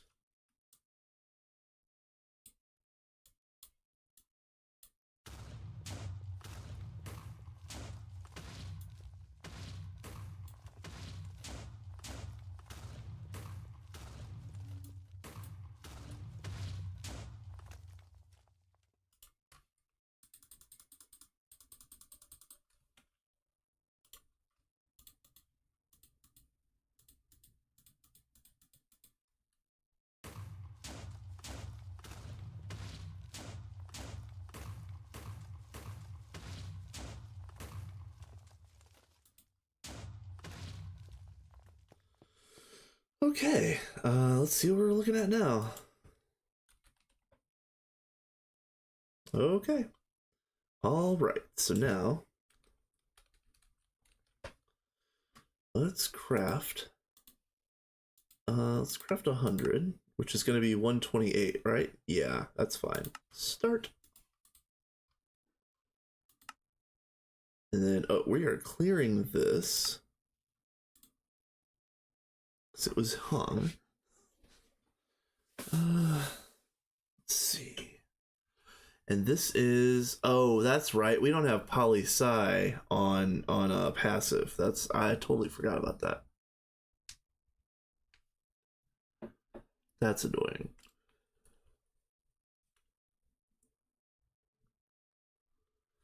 All right, so next up is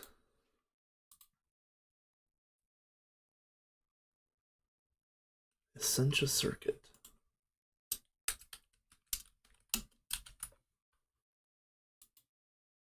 These are not auto-crafted. Okay. All right. We need to go back out to the main platform for that.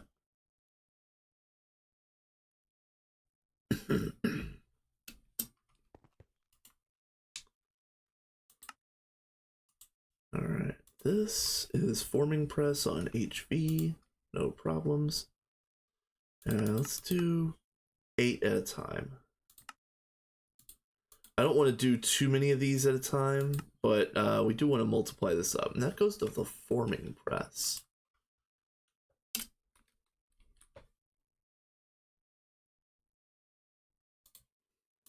There we go. Oh, no.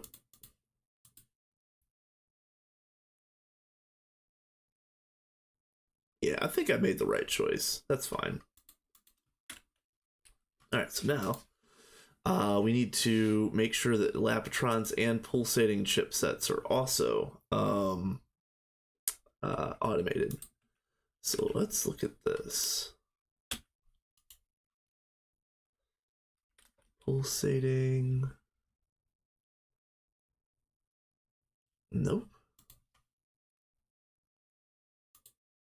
All right, so this we will multiply up to there. And this was forming press as well, right? Yep.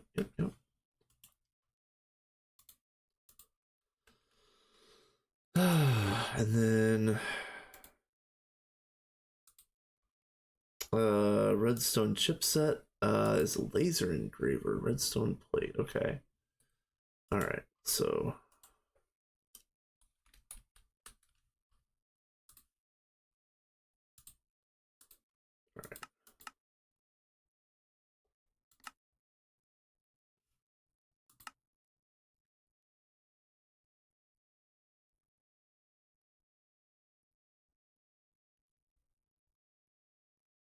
all right, that is working. Okay. So then let's go to the Lapitron chip side, which is just this. So I'm assuming that we've got this already.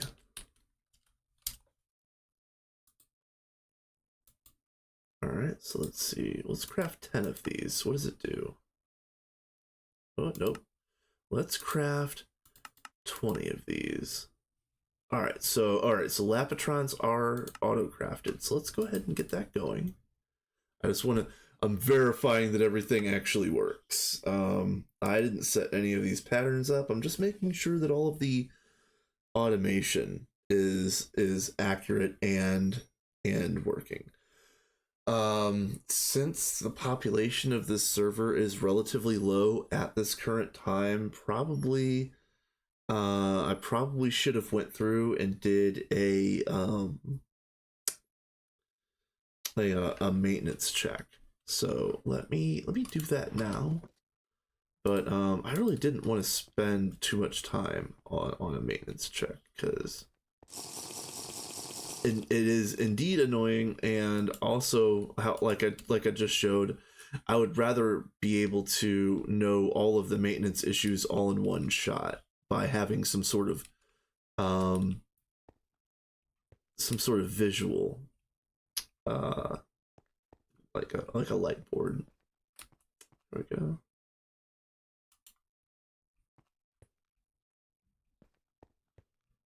Let's see. Dun.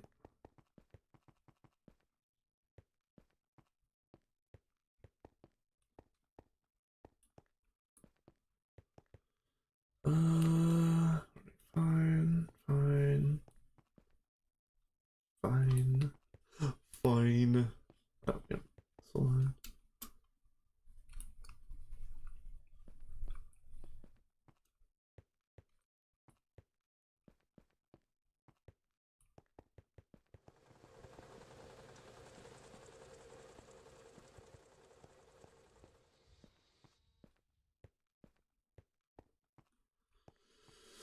All right.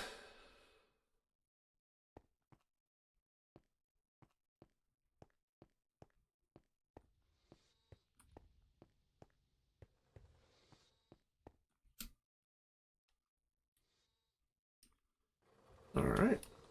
This one.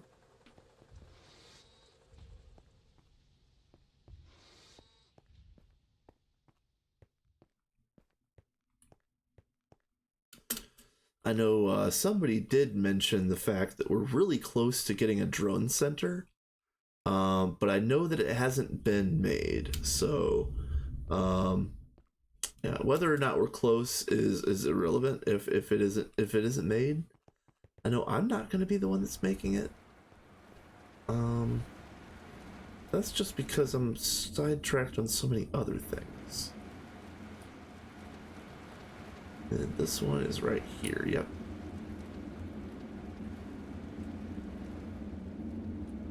This area is actually pretty nice. It's pretty well made. but it is so difficult to get to some of these machines.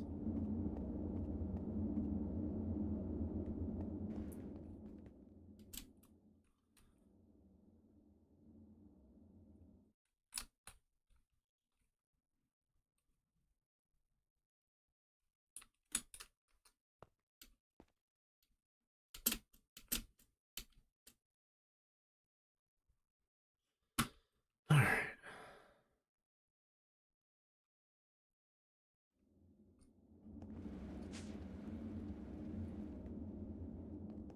This is the emergency backup power for applied energistics. Somebody finally put in an RS latch setup. This is really cool. I don't need to check any of this stuff. It's all off. Probably should check the yachts. Oh, another thing that I need to check is the LSC as well.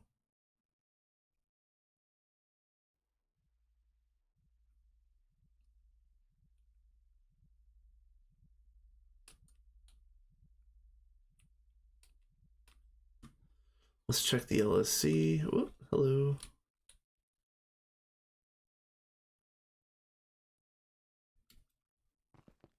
There's also an LSC over by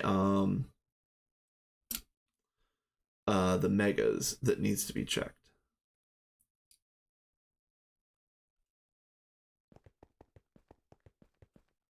It's fine. Fine.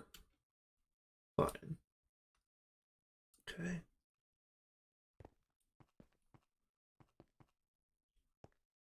Yeah, no. It'll be fun when we do finally get that drone center, but for the time being, we're still in the Stone Age, folks. Sorry. uh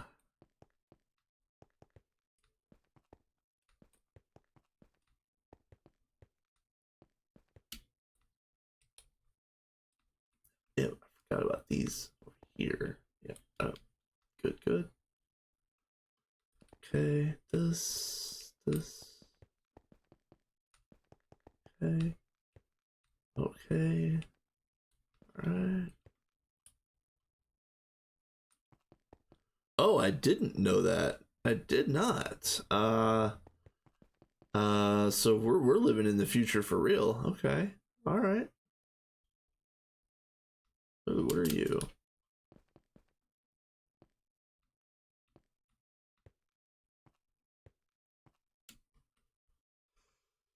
Okay. Cool.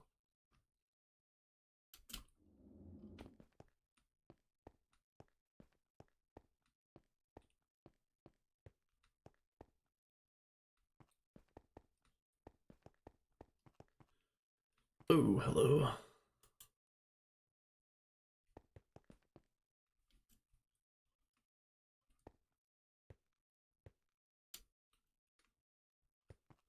I think this is actually shut off, yeah. Oh.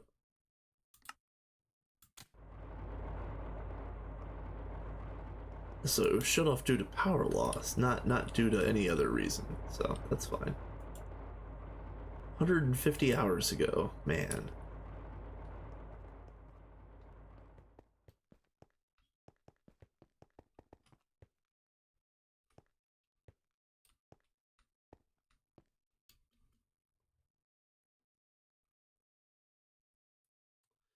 Ah, so this is the circuit that is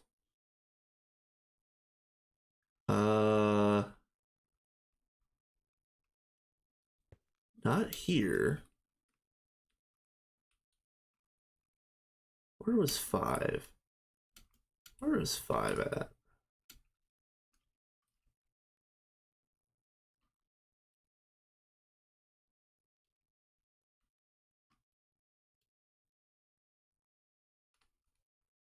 Oh, that's cool.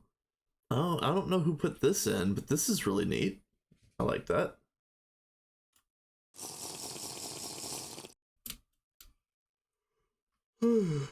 I gotta get back to doing things that I readily understand, because there's plenty of things to do. No use diddling or dawdling with unrecognizable things. This is ore proc over here, so I definitely want to check through this, and then I think we're getting back to the main task at hand.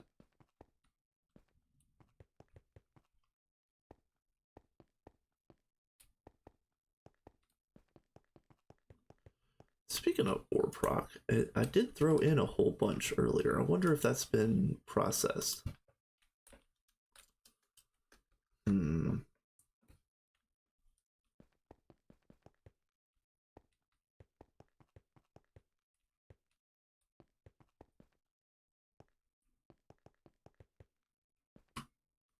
Oh, uh-oh.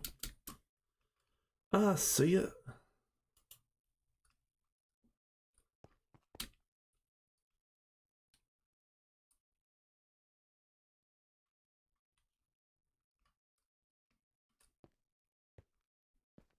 Okay.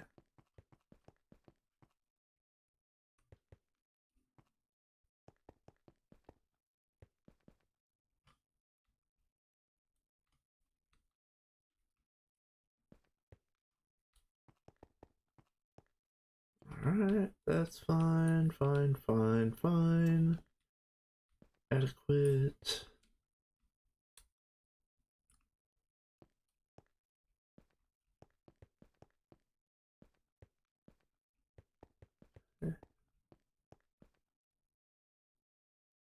Nice. Okay.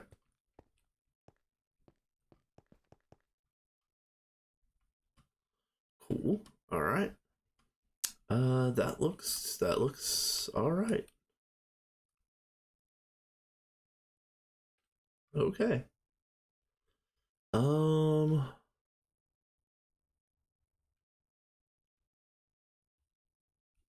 are you? Ah, nice. Yeah, I knew monazite and bastnasite were being moved because somebody mentioned that the having the bastnasite line on the regular ore proc platform was um I forget exactly how they said it, but something to the effect of it's like out of spec. Like we weren't going to be building in that type of way. That it was going to be built a little bit more cleaner, or perhaps like built to purpose on its own special platform. So, yep. So now,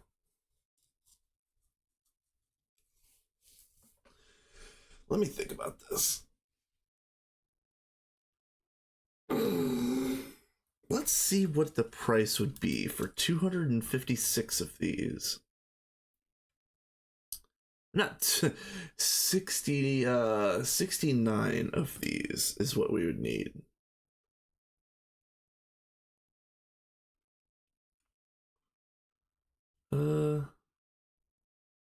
We're gonna do that. And then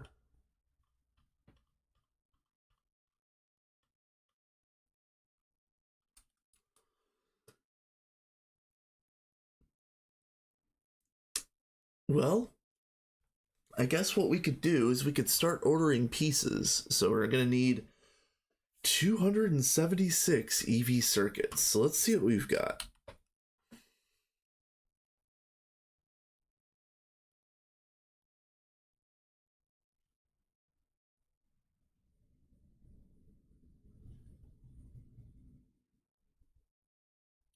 Okay, yeah. So the easier of the two, as far as like craft time and everything, as far as I know, is the nano processor assembly.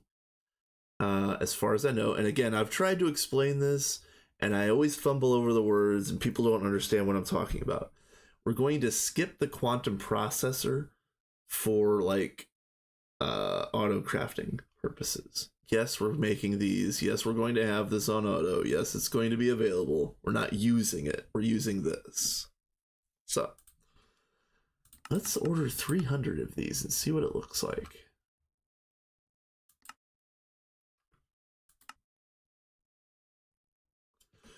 we're just gonna hang out here for a few minutes. You know, sometimes it's fun to just watch the automation click away.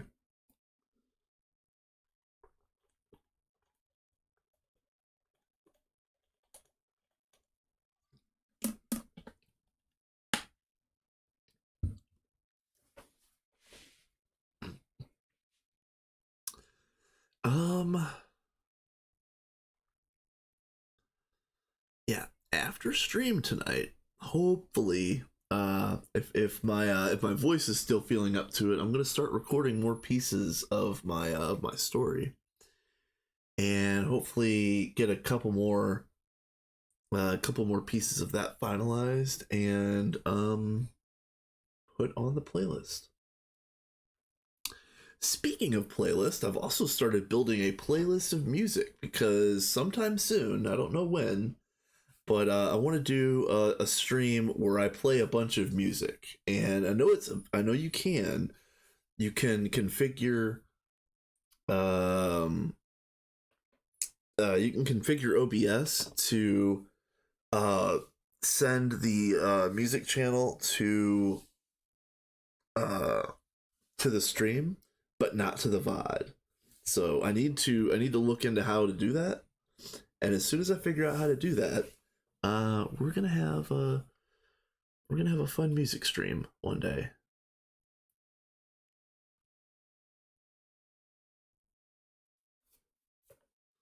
Where are you? Epoxid. Okay.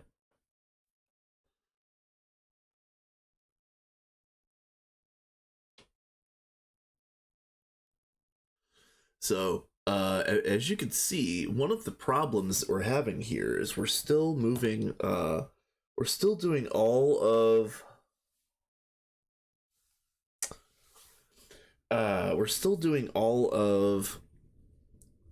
the SMD components um,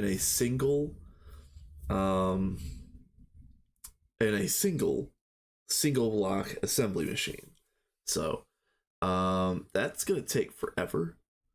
And I know somebody said make the press. The press is a little bit out of reach still.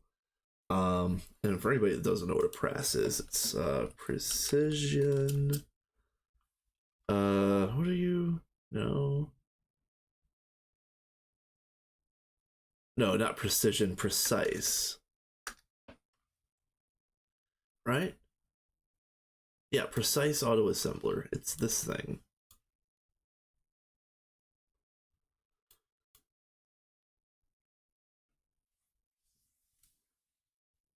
So hypothetically, we would make the press with the correct glass, and we would make as high of machine casings as we possibly could make for the underneath. And somebody told me that we could probably get away with making UV casings, which is osmium. So I've already cooked up a bunch of osmium.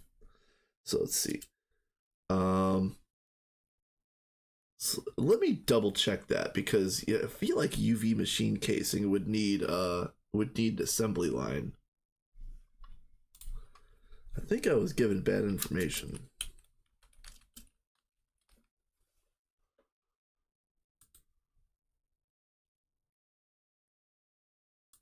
And then use. Oh no, no, I was okay, never mind. I was thinking of the hull and I was also wrong. Okay. Uh yeah, we just need the casings, which is just a bunch of would be just a bunch of osmium. Let's see, current tier. The different classes, okay. Machine casing. LV. Unit casing.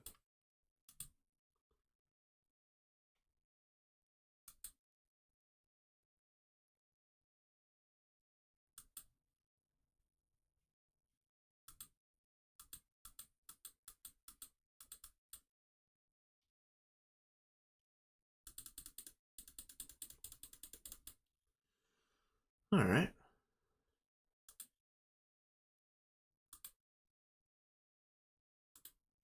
What are you? Oh, that's LUV. Okay, no, nope. All right, so then you, yeah, you are bad enough. You are definitely bad enough. Ooh, Zircaloy 4. Zircaloy 4. Uh,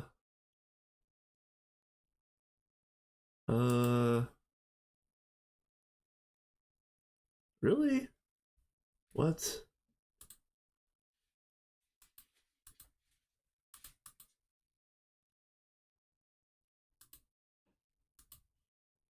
Iron, tin, zirconium, and chrome. Okay.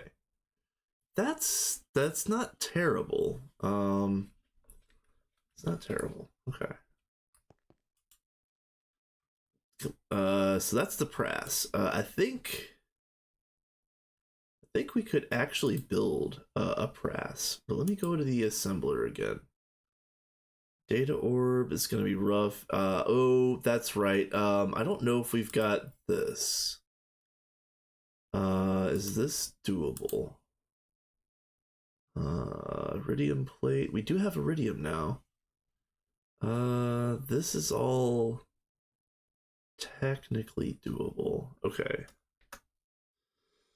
All right. What are you? Mar M200, Hicarium, Titanium, Data Orb. Ooh, is Data Orb a problem? Kinda. Kinda. Okay. Hicarium. I don't remember what Hicarium is. Let's see.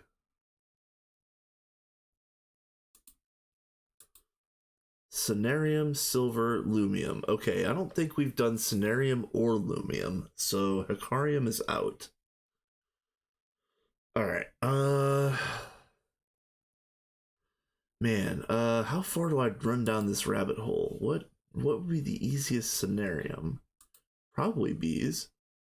I know Awea had glowing coral already built, or already statted, I mean, but that would require some UU matter. Hmm.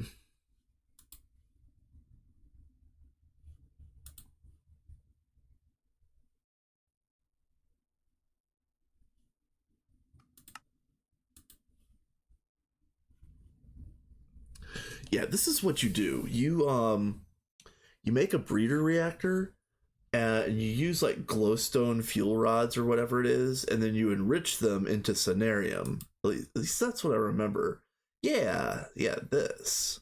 Yeah, making a breeder. I have not made a breeder reactor in a really long time. Um, I have not done this in a really long time. Um,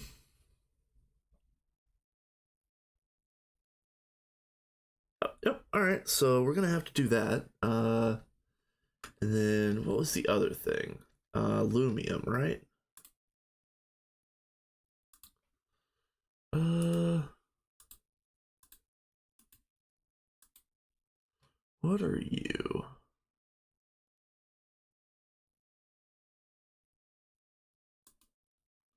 Tin alloy, sterling silver, and luminescence. Ooh. Oh man. Phosphoric acid is not a problem. High energy mixture. Man.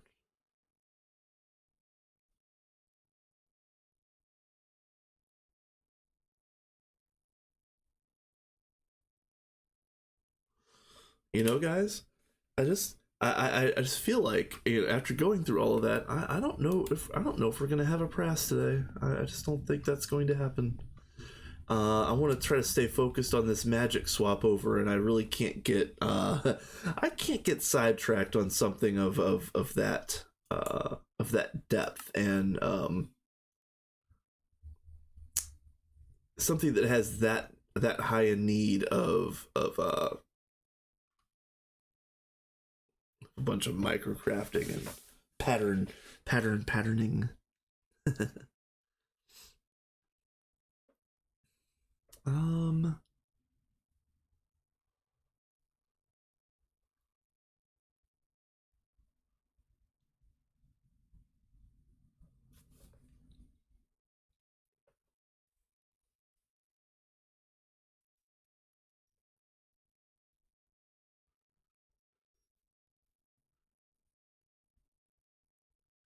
yeah, I do wish that we had multiple assembly machines to do these SMD pieces. I understand why they did it the way they did it, but it's such a bottleneck at this stage of the game. And as we all just saw, Prass isn't really going to be viable until the end of IV. I mean, we could grind it out right now, but it would take me all night. I would be working on that for the next, few hours probably. And I really got to get this magic done. This magic swap over is going to be enough of a grind on its own.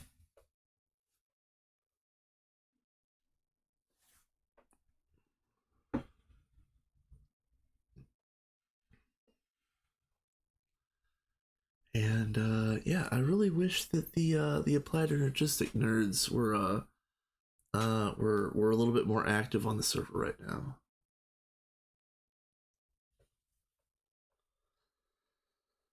Um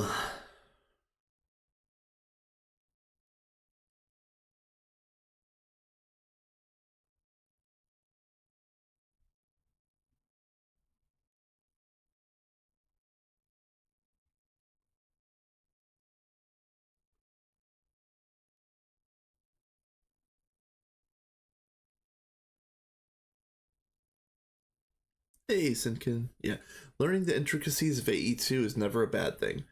Yes, and I agree with that. And while that is true, we're also this is a community run. It's called the Minions server, and we are expected to build to code. And so the analogy I gave earlier is, I know how to rewire an electric socket. I can rewire a home circuit, but I'm not an electrician. And you're expected to build up to code on this server, and I do not know how to build up to code, and I would rather just quote unquote pay somebody else to do it. But there is nobody else on right now. So that's kind of where I'm at. I'm not a Sparky. I can do it. It will not be done right. Yep. Yeah, we are running. We are expected to leave certain gaps for certain wires at certain levels, and everything has to be P2P'd in a specific way to be, to be easily accessible and readable and whatnot. And if I don't know how to build the code, I'm not going to be building. So this is what I got going on right now. Is I've got these alvearies, and each one of them has 9 Apemancer drainers, and I've got a each one is programmed to a specific aspect, and so I've got 63 different aspects on tap, Essentia on tap, ready to go, and we just need to move out the applied energistic system from the overworld, which I'll show you really quick. The overworld is still kind of a hot mess because we're not really using it much anymore, but almost all of the functional magic is still out here. So this is what I'm currently in the process of rebuilding. So a player named Sophie G made this, and she put in 4K Essentia storage cells, and she partitioned one for each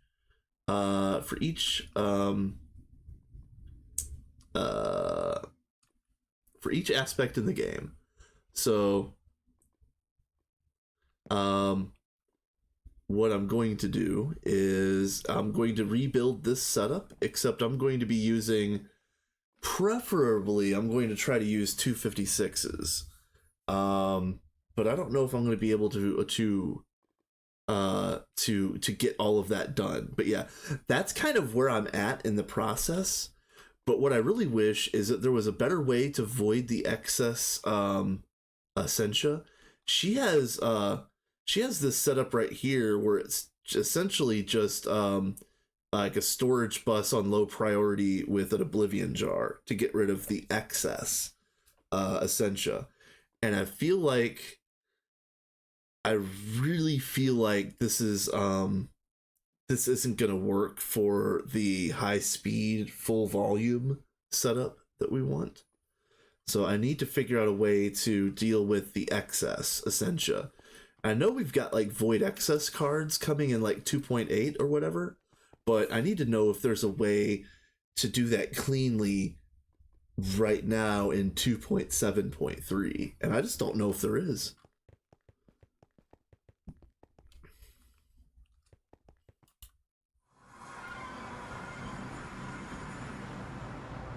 Void jar for each type of Essentia. I might have to do that.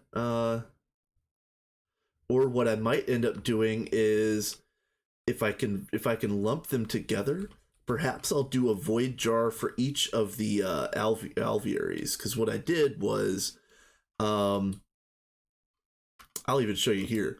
So this is my working backpack for this.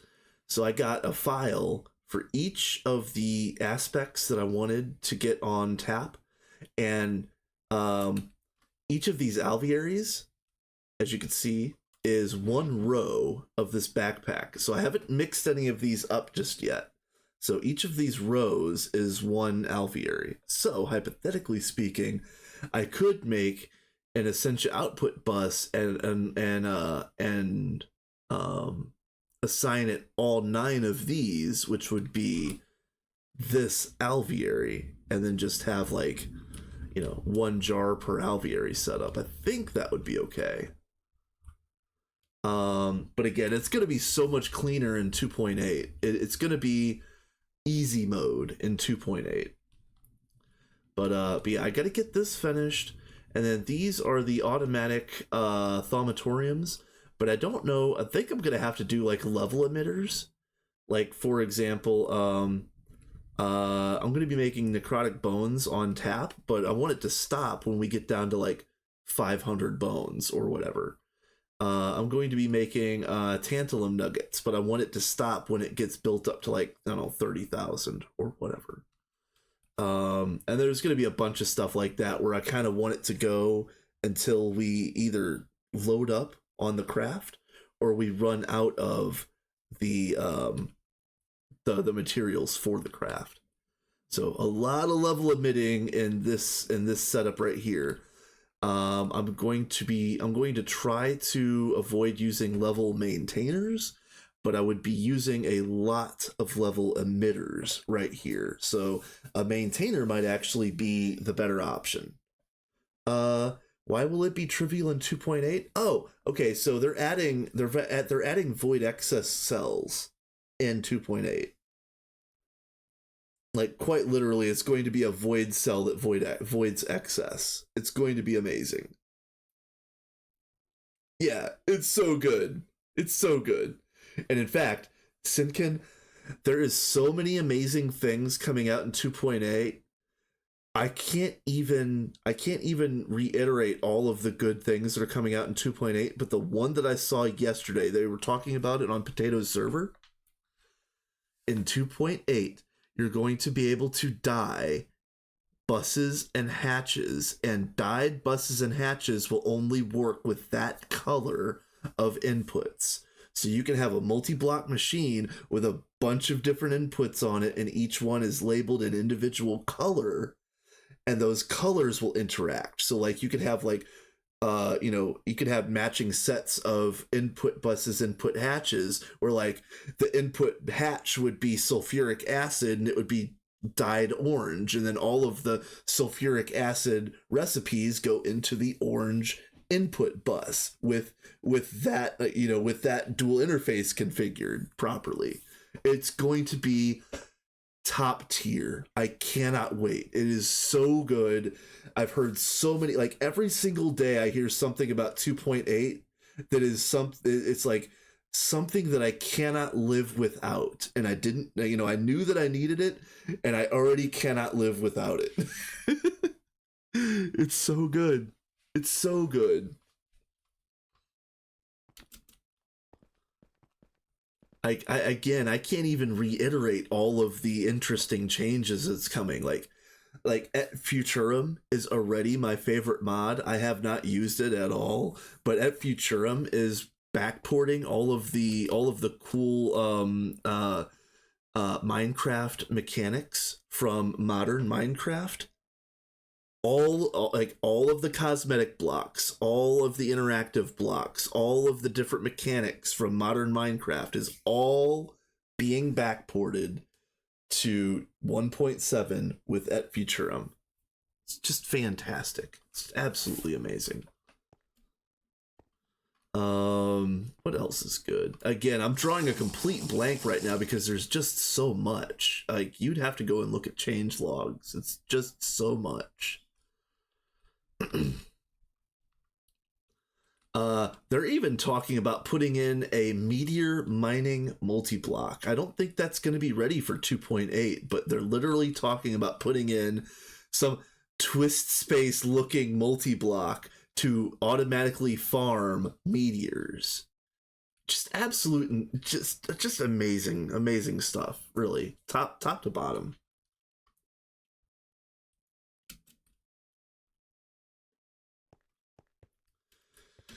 All right, so let's look at our craft. How are we doing?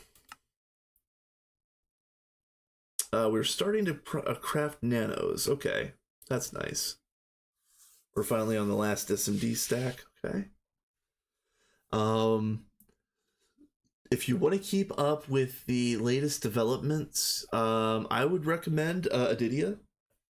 He's pretty active in the dev channels.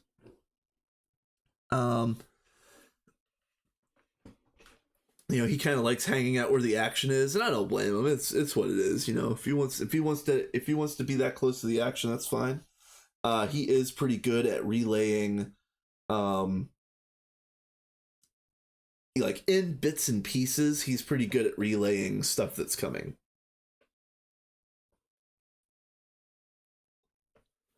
So yeah, any changes that I've heard of, like 90% of what I have heard has been either through Adidia or someone who heard it from Adidia.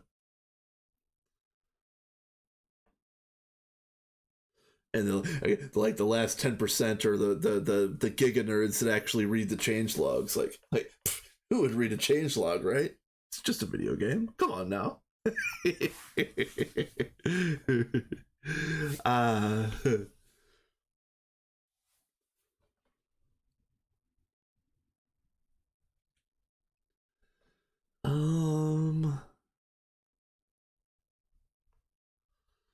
Let's see, what else is good? They're doing a crop rework. They're getting rid of industrial craft crops, and it isn't going to be agricraft, but it's going to be in the style of agricraft. So instead of doing like 21-31 zeros, we're going to be doing like 10-10-10s for our seeds in 2.8. And it is going to be that a different style of seeds, but they're also talking about making a multi-block greenhouse type thing that's going to be available as early as MV in order to farm the new seeds. So there's a whole bunch of new functionality for existing multi-blocks as far as I've heard. There's going to be a bunch of like quality of life upgrades. There's going to be certain things that people don't like they are re-tiering a couple of machines, I think, which feels like ancient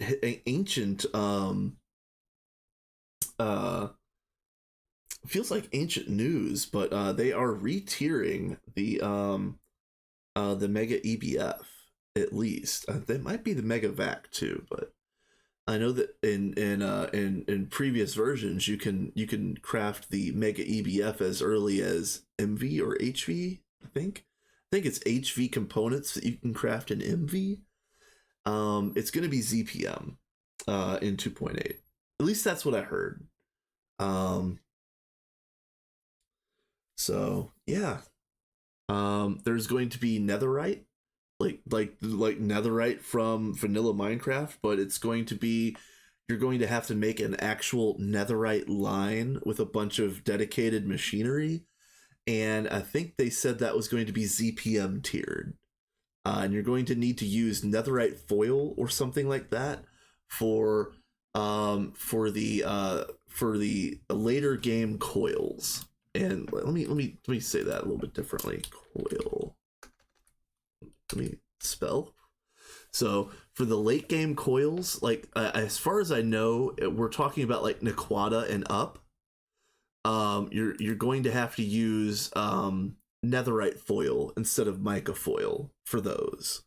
So you are going to have to make a full and robust netherite line in 2.8. Every single person. What else is good? Just a bunch of cool quality of life stuff, like all the cool new multi building blocks. There's a couple new multis. There's a couple new machines in general. Just a bunch of cool things, and it's just, again, without, I don't want to talk. I don't want to sound like I'm talking out of my ass. There's just so many things that have been proposed and or already added to the 2.8 update that I just don't even feel like I'm qualified or competent to talk to all of it. It's just so much. All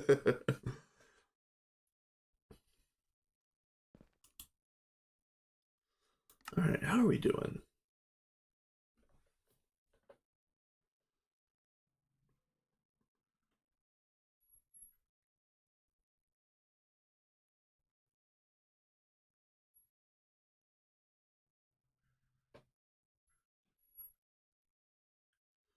Ah, I see. So we aren't going to be able to craft these until I make these. Yep.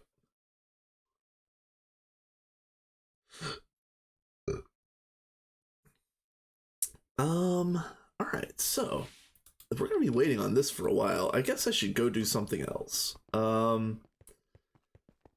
really didn't want to walk away from Magic, but I really don't want to do anything else until I start getting like an applied energistics essentia system built over here.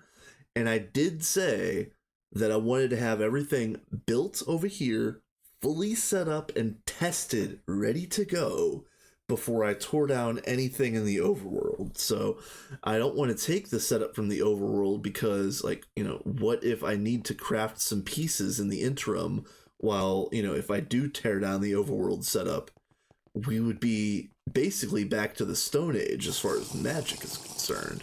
So I don't want to tear anything down until we're actually fully rebuilt. But with that being said, that means I need to build like all new pieces for everything. So it's a little bit of an annoyance.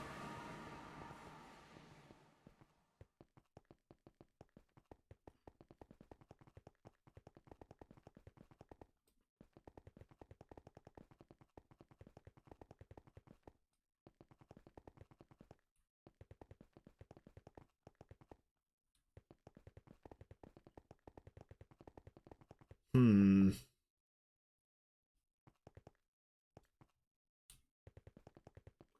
I don't know what we could do while we're waiting. I'm trying to think.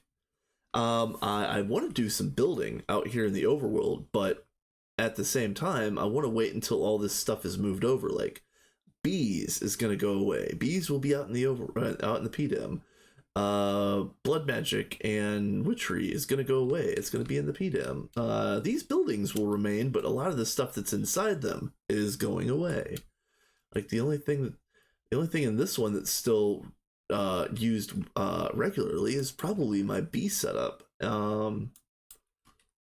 Let's see what we got here. Yeah, let's get 1, 2, 3, 4, 5, 6, 7, 8, 9, 10, 11, 12, 13, 14, 15, 16, 1, 2. Okay. That. And. Alright. That'll be 2 more stacks of alveoli blocks. Poop.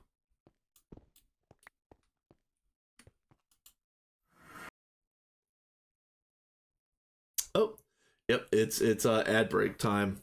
On this channel, I like to run them in a solid 3-minute block because that's what Twitch wants, and that's the only way I can control when Twitch gets what it wants. So I take that opportunity to get up, stretch, get a drink, get a snack, bio break, you know, take the dog out, you know, pet the goldfish, you know, say hi to my mom. It's whatever. I don't care. Let's see. Oop. So yeah, we do have some alveolis ready to go.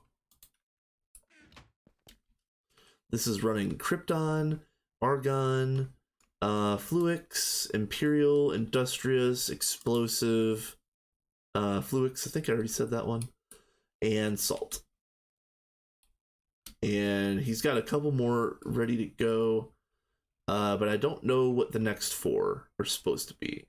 So we will find out. Stay tuned. Stay tuned. Next B time, next B channel. I'm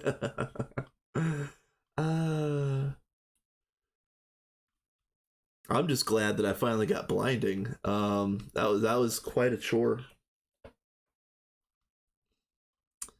That's one thing that I could do after the ads. I could show off how to make a biome potion for those that don't know. But yeah, the ad is running, so I'm gonna do like low priority stuff, or perhaps I might just wait and watch this craft tick away. I try not to do anything important during the ad breaks.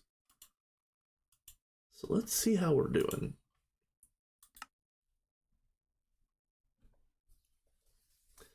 Oh, we're doing good. Okay. Killing it. Nice.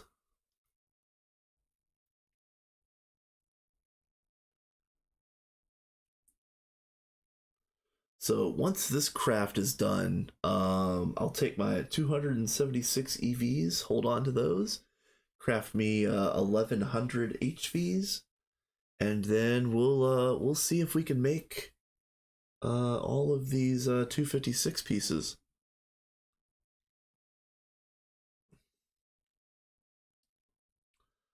It's gonna be a pain to assign. It will be a pain to assign drawer or cells to each Essentia, but I did do myself a favor, and I still got all of the files here, and yeah. Not a whole lot, John. I'm honestly I'm waiting for a craft right now, which is the first down payment to getting a full set of these 256s. I'm going to see if it's possible. Yeah, so workbench, it's not hard to use, but like I was saying, I did myself a huge favor by keeping all of these files. And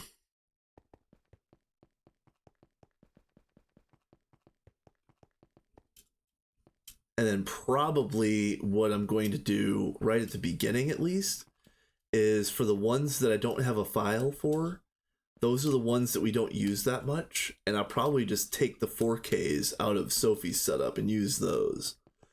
Unless I really, really, really wanted to make a file for each of those. Like, some of those were difficult. Like just for example, one of the ones at the very end is Terminus.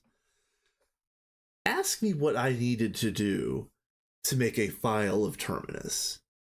I had to throw 8 crystal matrix ingots into the advanced alchemical furnace.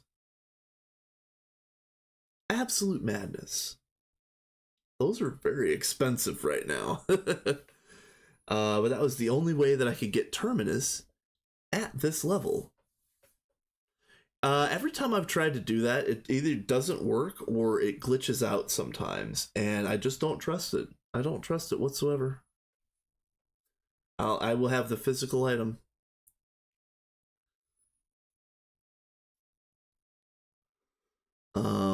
If I'm doing it, it's going to be done right, and it's not going to. I'm not going to let any glitchiness or Java/Minecraft weirdness mess up something that I think is programmed properly.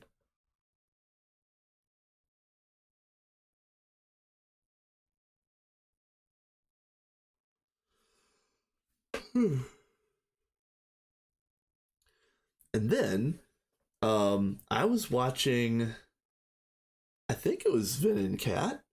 They've got the walrus. You know how there's the let me show this real quick. There is this walrus from AE2 Fluid Crafting. But they made a version of this walrus that's like 50 blocks tall. It's absolutely hilarious. And what they said was that that you could do the same thing with the globe, which is, oh, where did I just see that?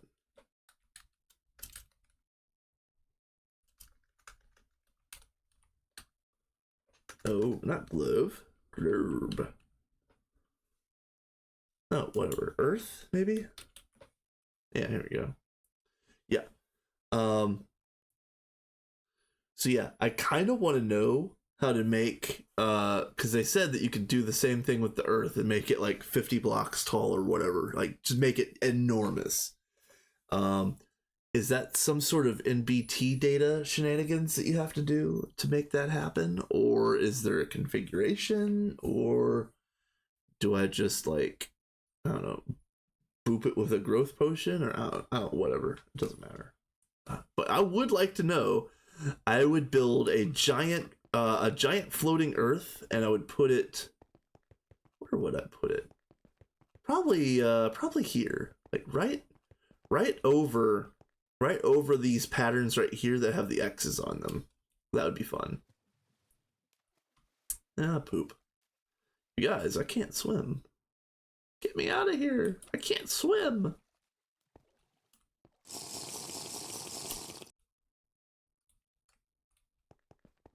So yeah, I kind of want a globe, but I'll wait to make the globe until I know how to make the globe the size of an actual planet.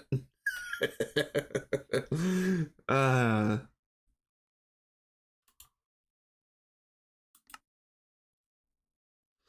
all right, we're getting there.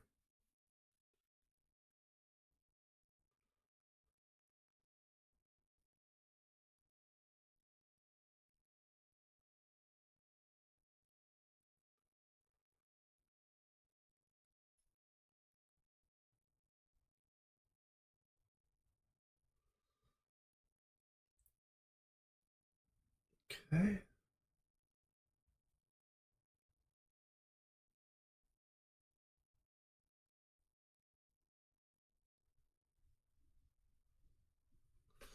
All right, this is looking good. It's just gonna take forever. All right, so I guess.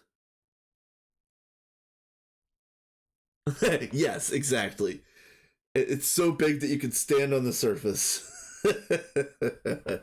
Ah, good times. That'd be so fun. Let's see. The next thing I need to do is make these Essentia processors.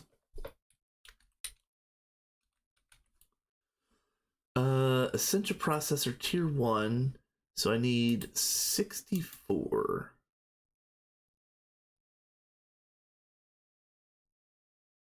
Do we not have that programmed? I thought I did. Let's hold on a minute. I thought I programmed that one. Did I do everything except that step?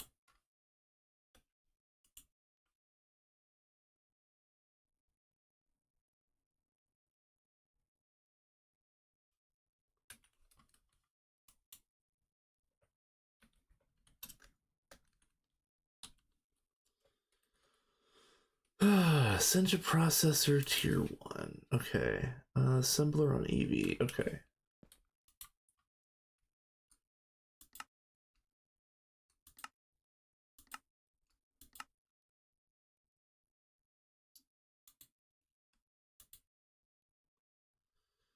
All right. You know, I'm not going to multiply that. It's going in an EV assembler. Let's see. No, not Ivy. Put it in here. It's fine.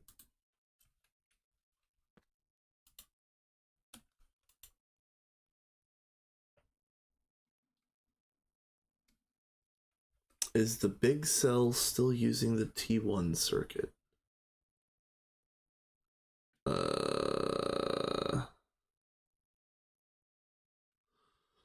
I think my brain just hard reset. Is the big cell still using the T1 circuit? The tier 1 circuit? Yeah, yes. Oh, yeah. It is. It is. I see what you're saying now. So use. Yeah, I'm gonna do it this way. I'm gonna do it in the circuit assembler. And it is just the tier 1 for the 256.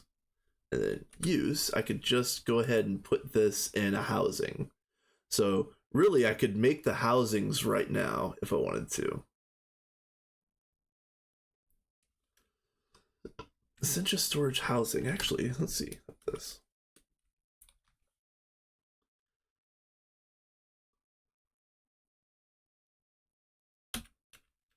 Nope. Okay. Yeah, it's quite the tier, indeed.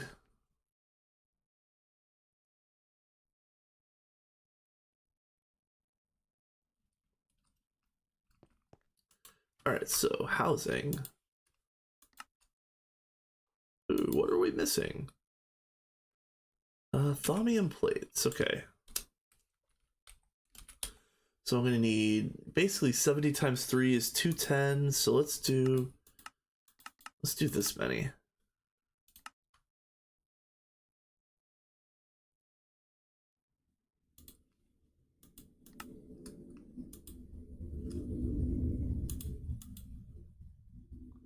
Oh, you know what? I should have put the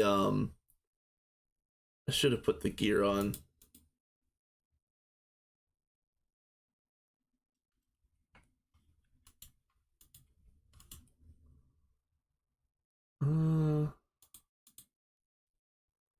Why are you?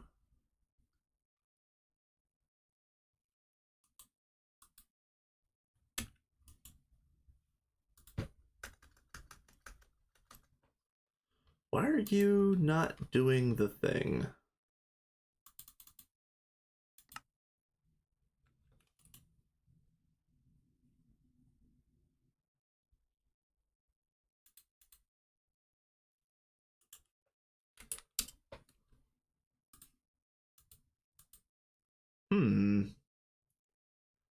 Oh, it's out of warded glass. Okay, hold on a minute. Yeah, warded glass. Let's do this. Yeah, we do not have anything auto crafting yet. I totally forgot about that. All right, let's go.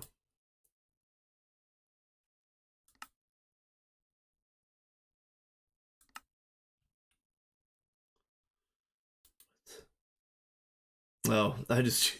Okay, all right, hold on. Let's make another 200 plates. That's fine. And then this is still going. This is actually almost done. That's nice. Because I made extra circuits. I probably already have enough EV circuits.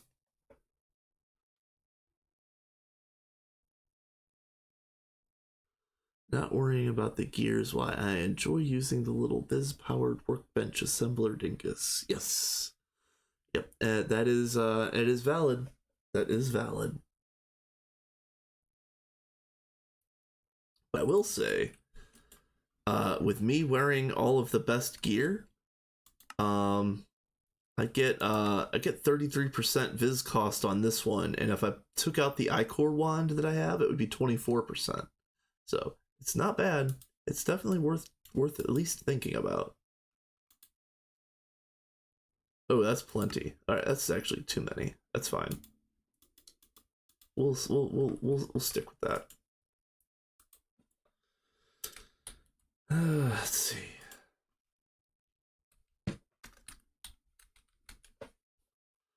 All right, so we're gonna do 70 of these.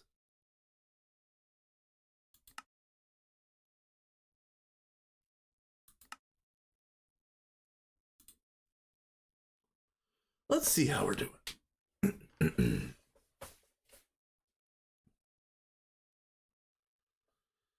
All right. Where's my disassembler?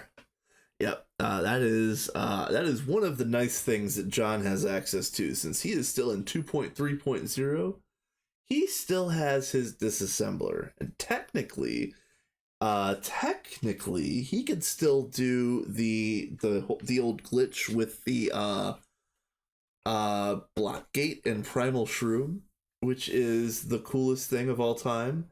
I always loved the wizard confetti. That was the best glitch of all time. I loved it so much. um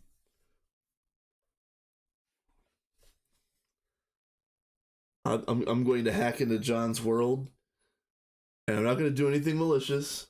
I'm just going to set up the wizard confetti so that I can have some fun. uh,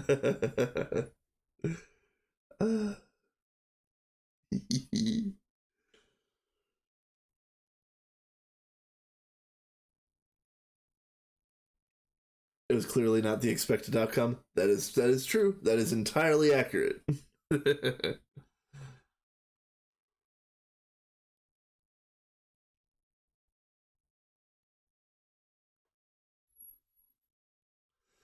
My ever-growing nodes are getting silly. Nice.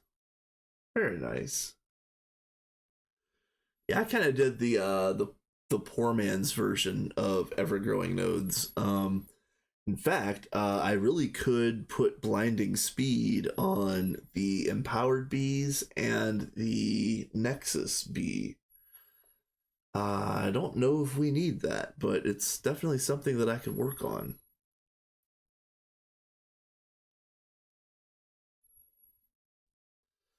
All right, as soon as the EV circuits are finished, I'm gonna order the 1100 HVs, and that should be it. We should have plenty uh, for this endeavor.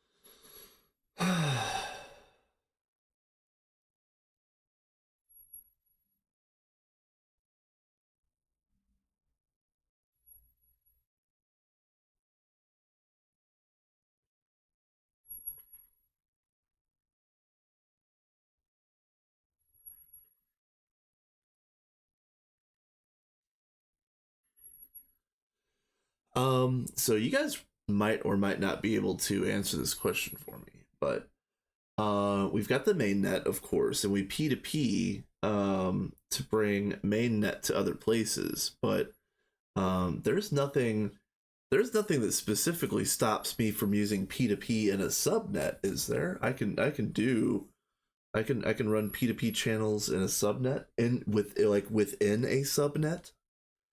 Um as far as I know, there's no issues with that, but feel free to correct me if I'm wrong.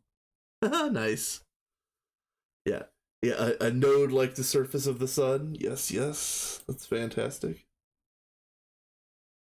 You can P2P on a subnet, but not inside a P2P. Ah, that's what I was gonna. I was wondering if you could nest them. I assumed it was no, but that was another question I was gonna ask eventually.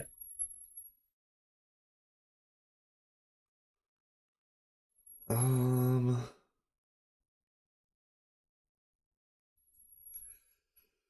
yeah, if you could P2P inside of a P2P, that would be absolutely insane. The kind of recursive nonsense you could get into would be like it'd probably bring a whole supercomputers to their knees. Fun, fun, fun.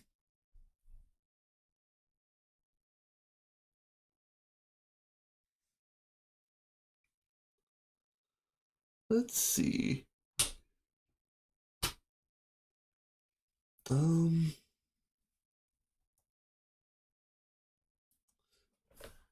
let's see. Let me look at this bee breeding guide really quickly. Uh,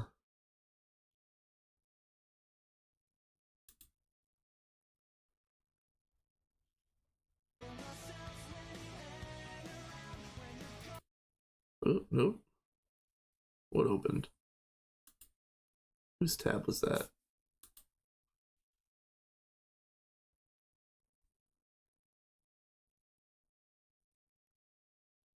Nah, I mean, I actually prefer to run with channels because, well, for two reasons. First of all, it's the way that the game was made, so you might as well do it the way that it's meant to be done. And then the other reason why I like channels is, I think even if you were running channelless, it's a good idea to how do I say this? If you're running channelless, it's good to act like you have channels anyway and start splitting things off of mainnet into subnets, mostly just to lighten the load on mainnet. So yeah, yeah, play with channel or act like you're playing with channels even if you don't have channels, so that your mainnet is not a gigantic error prone mess.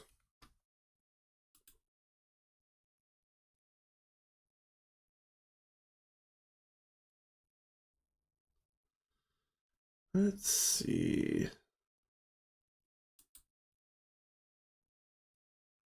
Yeah, everything is good. Let's get back to these crafts. Are they both done? Not quite. Okay. Not quite. That's fine. So let's go to uh EV. So I needed 276, which would be 4 stacks plus 20. So let's just pull these out and make sure that we have enough. So that's what we need. We got the Essentia processors going, so I guess the last thing to order.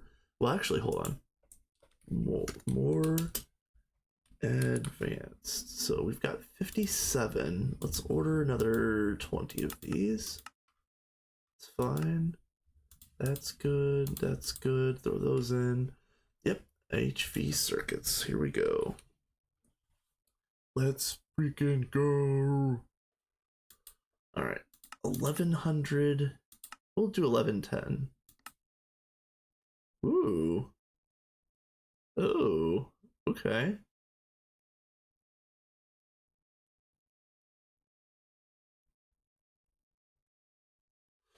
All right. So let's do a smaller batch. How about that? Let's do 500. Okay.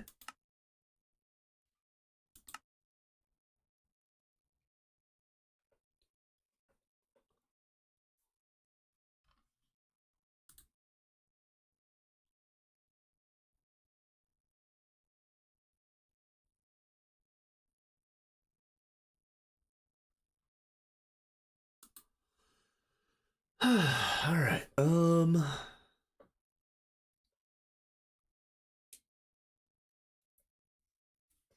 Let's see.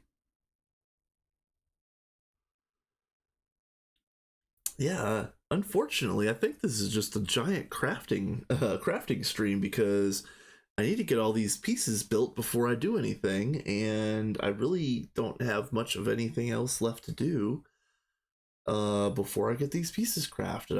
I didn't want to get any I didn't want to get sidetracked on any other projects when I really wanted to get magic up and running today.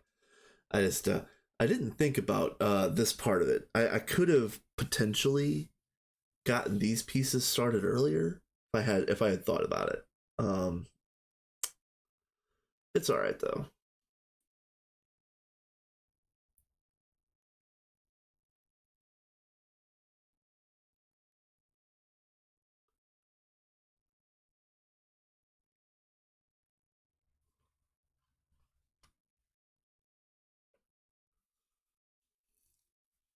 Yeah, this is going to take quite a while. So let's go ahead and we'll grab a few of these HV circuits just so that we have some to pattern.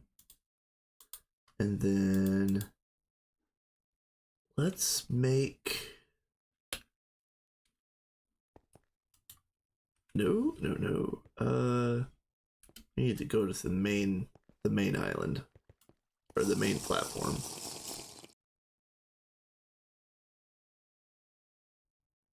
Again, I hate not having like an interface terminal and a pattern, like a fluid pattern terminal at every single platform.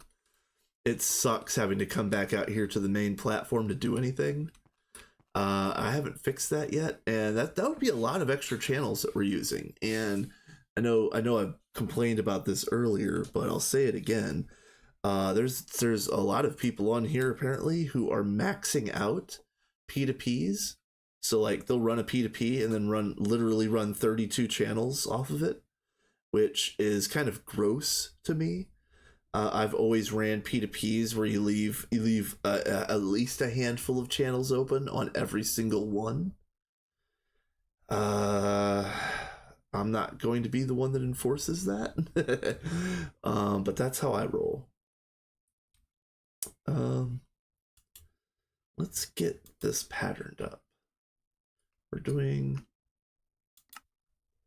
all right. So for EV.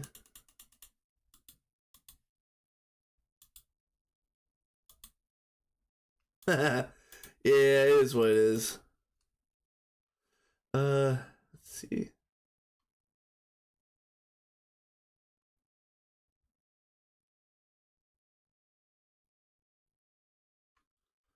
Let's see. 14, 16. Okay, so that's good. And that'll be one 256 essential storage component. So let's encode this. And then what machine does that go in? That's a circuit assembler, right? A circuit assembler on EV needs clean room. Okay, let's see if we have this.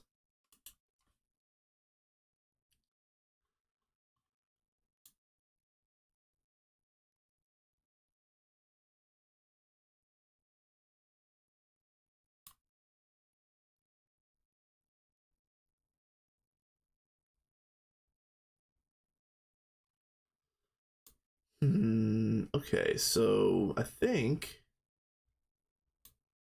it would go in here if this wasn't maxed out.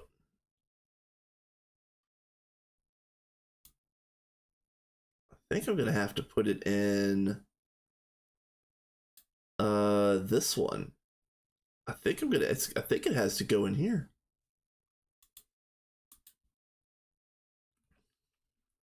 All right, let's order a 256 and see how it goes.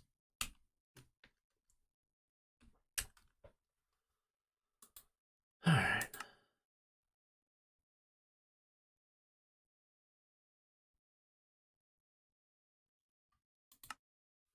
All right, and then why are you stalled? Oh, you're not stalled. You're waiting on SMD pieces. Ah, yes. Okay. Well, shoot. Are we really stalled on everything right now? I don't want to put down I don't want to run too much cable over here until I figure out what the actual network is going to look like.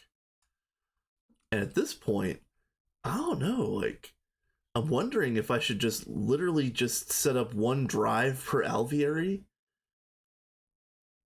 and have those discs for that alveary in that drive, and that way I can put the Oblivion jar on each drive's input so that it just voids excess.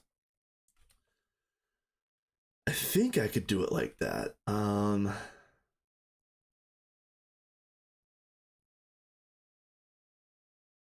Don't know though.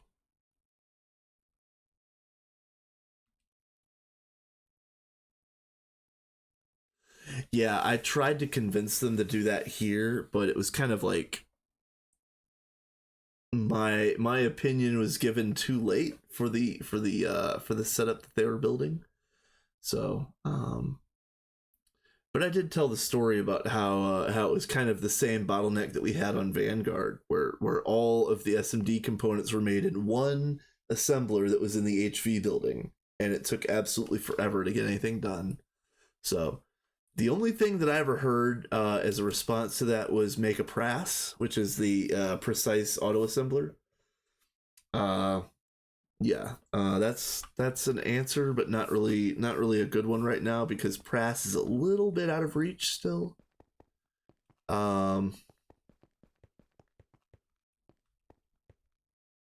Yeah, exactly. I learned my lesson from the Vanguard bottleneck for sure. I just didn't catch these folks in time before they made their setup. So is what it is. So this doesn't take too long, but still, it's we're still waiting for thousands of each SMD to get crafted out of one machine. It just really sucks.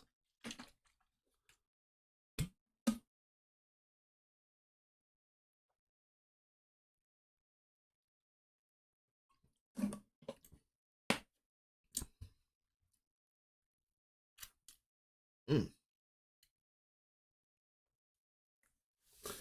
I'm trying something, and you guys might laugh at me, but it kind of reminds me of, like, remember when you were a kid and you would go to the fountain soda place, and then you would get like one shot of each soda that you liked, and have like there was a bunch of different names for that type of thing.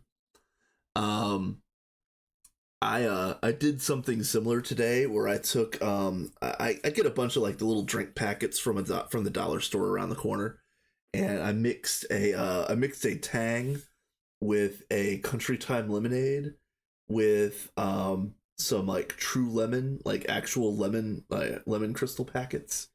And it actually was pretty good.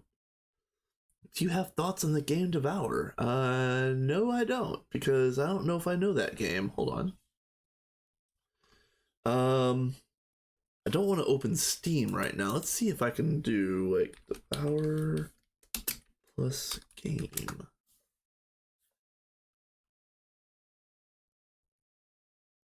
Stop possessed cultists before they drag you to hell. Run, scream, hide. Just don't get caught. Interesting. Interesting. I'll have to. I'll have to look at that because I do like co-op games. Co-op games are a lot of fun.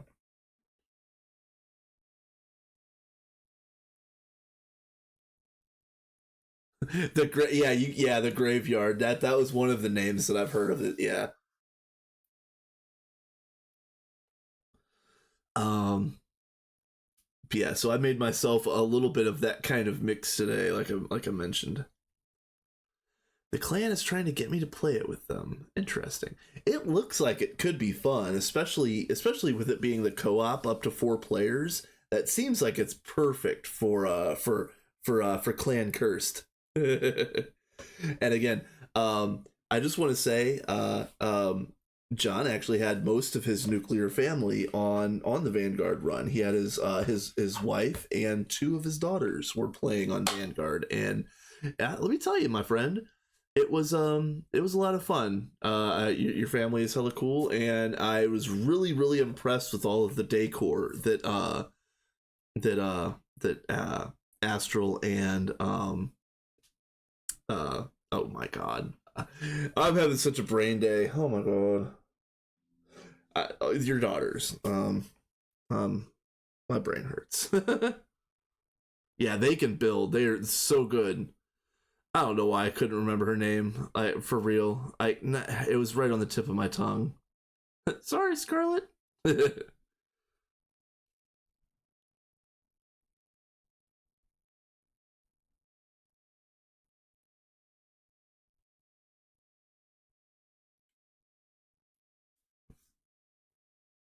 It was almost like I thought of the one's name, and then like as soon as I thought of the Violet part of her name, like the Scarlet part of my sentence just vanished. She made up the name for the run, so I don't have any issue with that. Oh, okay, so that's not her normal username or handle or however you want to call it. Any way it goes, I was really impressed with the decor on Vanguard, and again, I've wanted to put some I've wanted to put some shine on not just them, but also like Kat, Vin, um, uh, who was the other one that was doing a lot of um,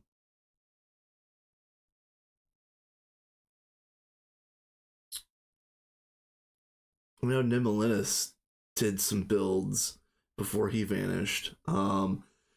Uh, there's just a lot of cool people in there. Yeah, Nemo and Nine definitely did lots. I know a lot of people disliked it, but I thought his temporary 82 building was hilarious. I thought it was really funny. Yeah, I miss Blade Master too. I know he's got a new run going on. I know Uyanje started a run with Azuna. And there's a couple other former Vanguards that have got new things going on, but I liked that group. I wish that it I wish that how should I say this? I know that Ducky asked Nova to try to take some sort of like managerial role to try to bring the run back together, but I think at that moment it was probably too little, too late. But I think a kind of like a project manager type person like a Nova um would have been an ideal thing to have early. I think it kind of was too little, too late when it was implemented, but it's a good idea. Yeah, Vex. I couldn't remember her name. Entropy Vex. Yeah, that was the player that did the oil platform build that was supposed to be an homage to Still Wakes the Deep. That's a game that I want to play. It's not co-op or anything like that, like the other one that you just posted, but I would love to play Still Wakes the Deep, and that would be a fun one to play in stream. Um, because it's kind of like a action survival horror. So there's plenty of jump scares, and if I know anything about Twitch chat, they love their jump scares. uh who knows? Might play some of that. And yeah, I was um I'm spending all of my free time on this run. So I don't want to jump into anything too soon, but with this one kind of like slowing down a bit, I'm not gonna focus my energies elsewhere necessarily, but there's a chance that on a slow day, if nobody else is on here and I get all my other projects done, I might run a Blatro stream one day, or a Rogue Legacy 2, or there's a few other games that I've really been wanting to stream lately, but I just again, with my limited availability, I'm trying to stream as much GTNH as I can because, I'm streaming less than 2 times a week. Yeah, it's going to be GTNH. If I was streaming 5 times a week, I would be doing a different game pretty much once a week, every week. Or maybe a different pack. Who knows?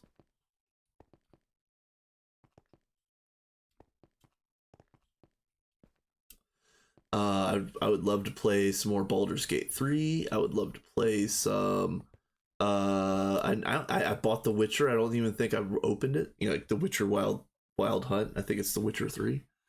Um, I got a bunch of other games that I bought and I wanted to try, and I didn't even. I maybe played like 5 minutes. And that goes back years. So I've got a long backlog of games on Steam that are, hypothetically speaking, would be fun to stream.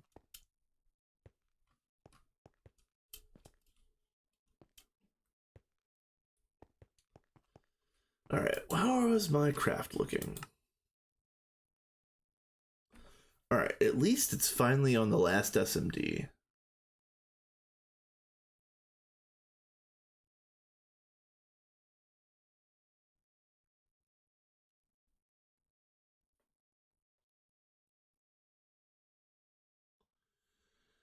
All right. Probably once this is done. Yeah, you know what, John? You should do that. Yeah, you should do that. Yeah, feel free to rub it in my face too. No, just joking, but yeah, you should. Can I borrow some? Can I borrow a cup of Namos from my neighbor?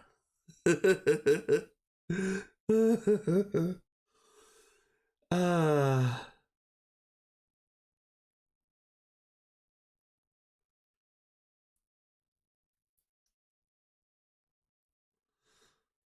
Let's see.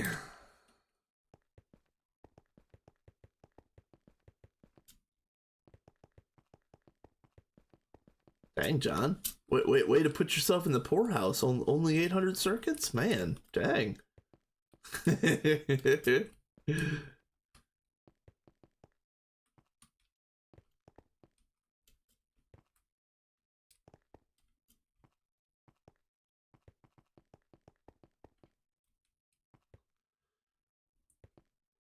Down to about eight. Oh, from when I handcrafted 4,000 of them. Oh wow, nice. That's impressive. I've done some pretty impressive batch crafting of myself, but circuits circuits are the one thing that I'll always let applied energistics take care of. I usually don't batch too many pre AE. I have batched them before, but oh man, circuits are such a nightmare.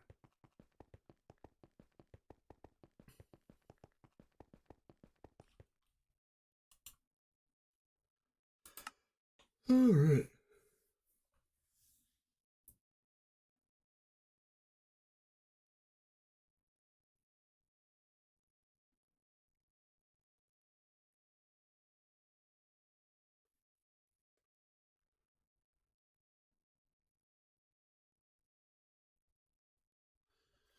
This was in my pre-ME days, and the idea that I didn't want to have to make them while I was setting up auto crafting. That's entirely fair. It's entirely fair to say I don't want to have any hiccups. I don't want to deal with any problems or any kind of ancillary BS that pops up. Let me just have all of these pieces ready to go so that I don't have to think about anything. I just grab extra pieces if I need extra pieces. Yep, yep. I do like that.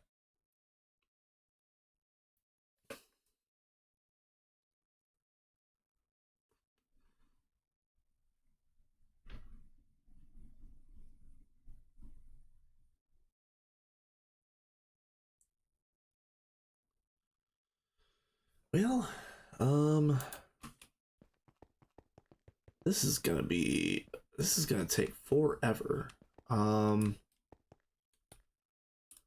really did want to get more done on this stream, but I think I'm going to go ahead and is the only person online Adidia? Is there anybody else?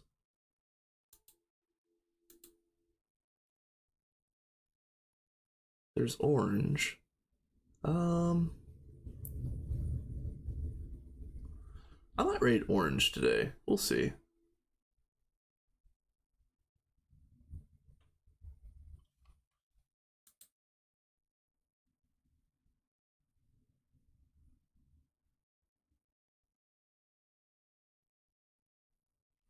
Yeah, I think I might raid Orange. We'll see. Let's...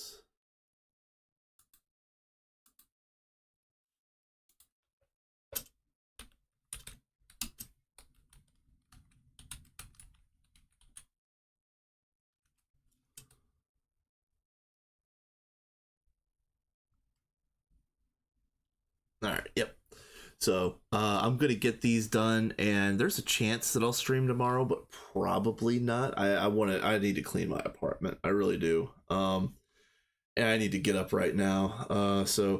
Everybody say hi to Orange, and hopefully y'all have a great night. And I will be around in various chats this evening, so I'll most likely see you guys around in other Twitch chats this evening. So until we stream again, have fun, you guys. Peace.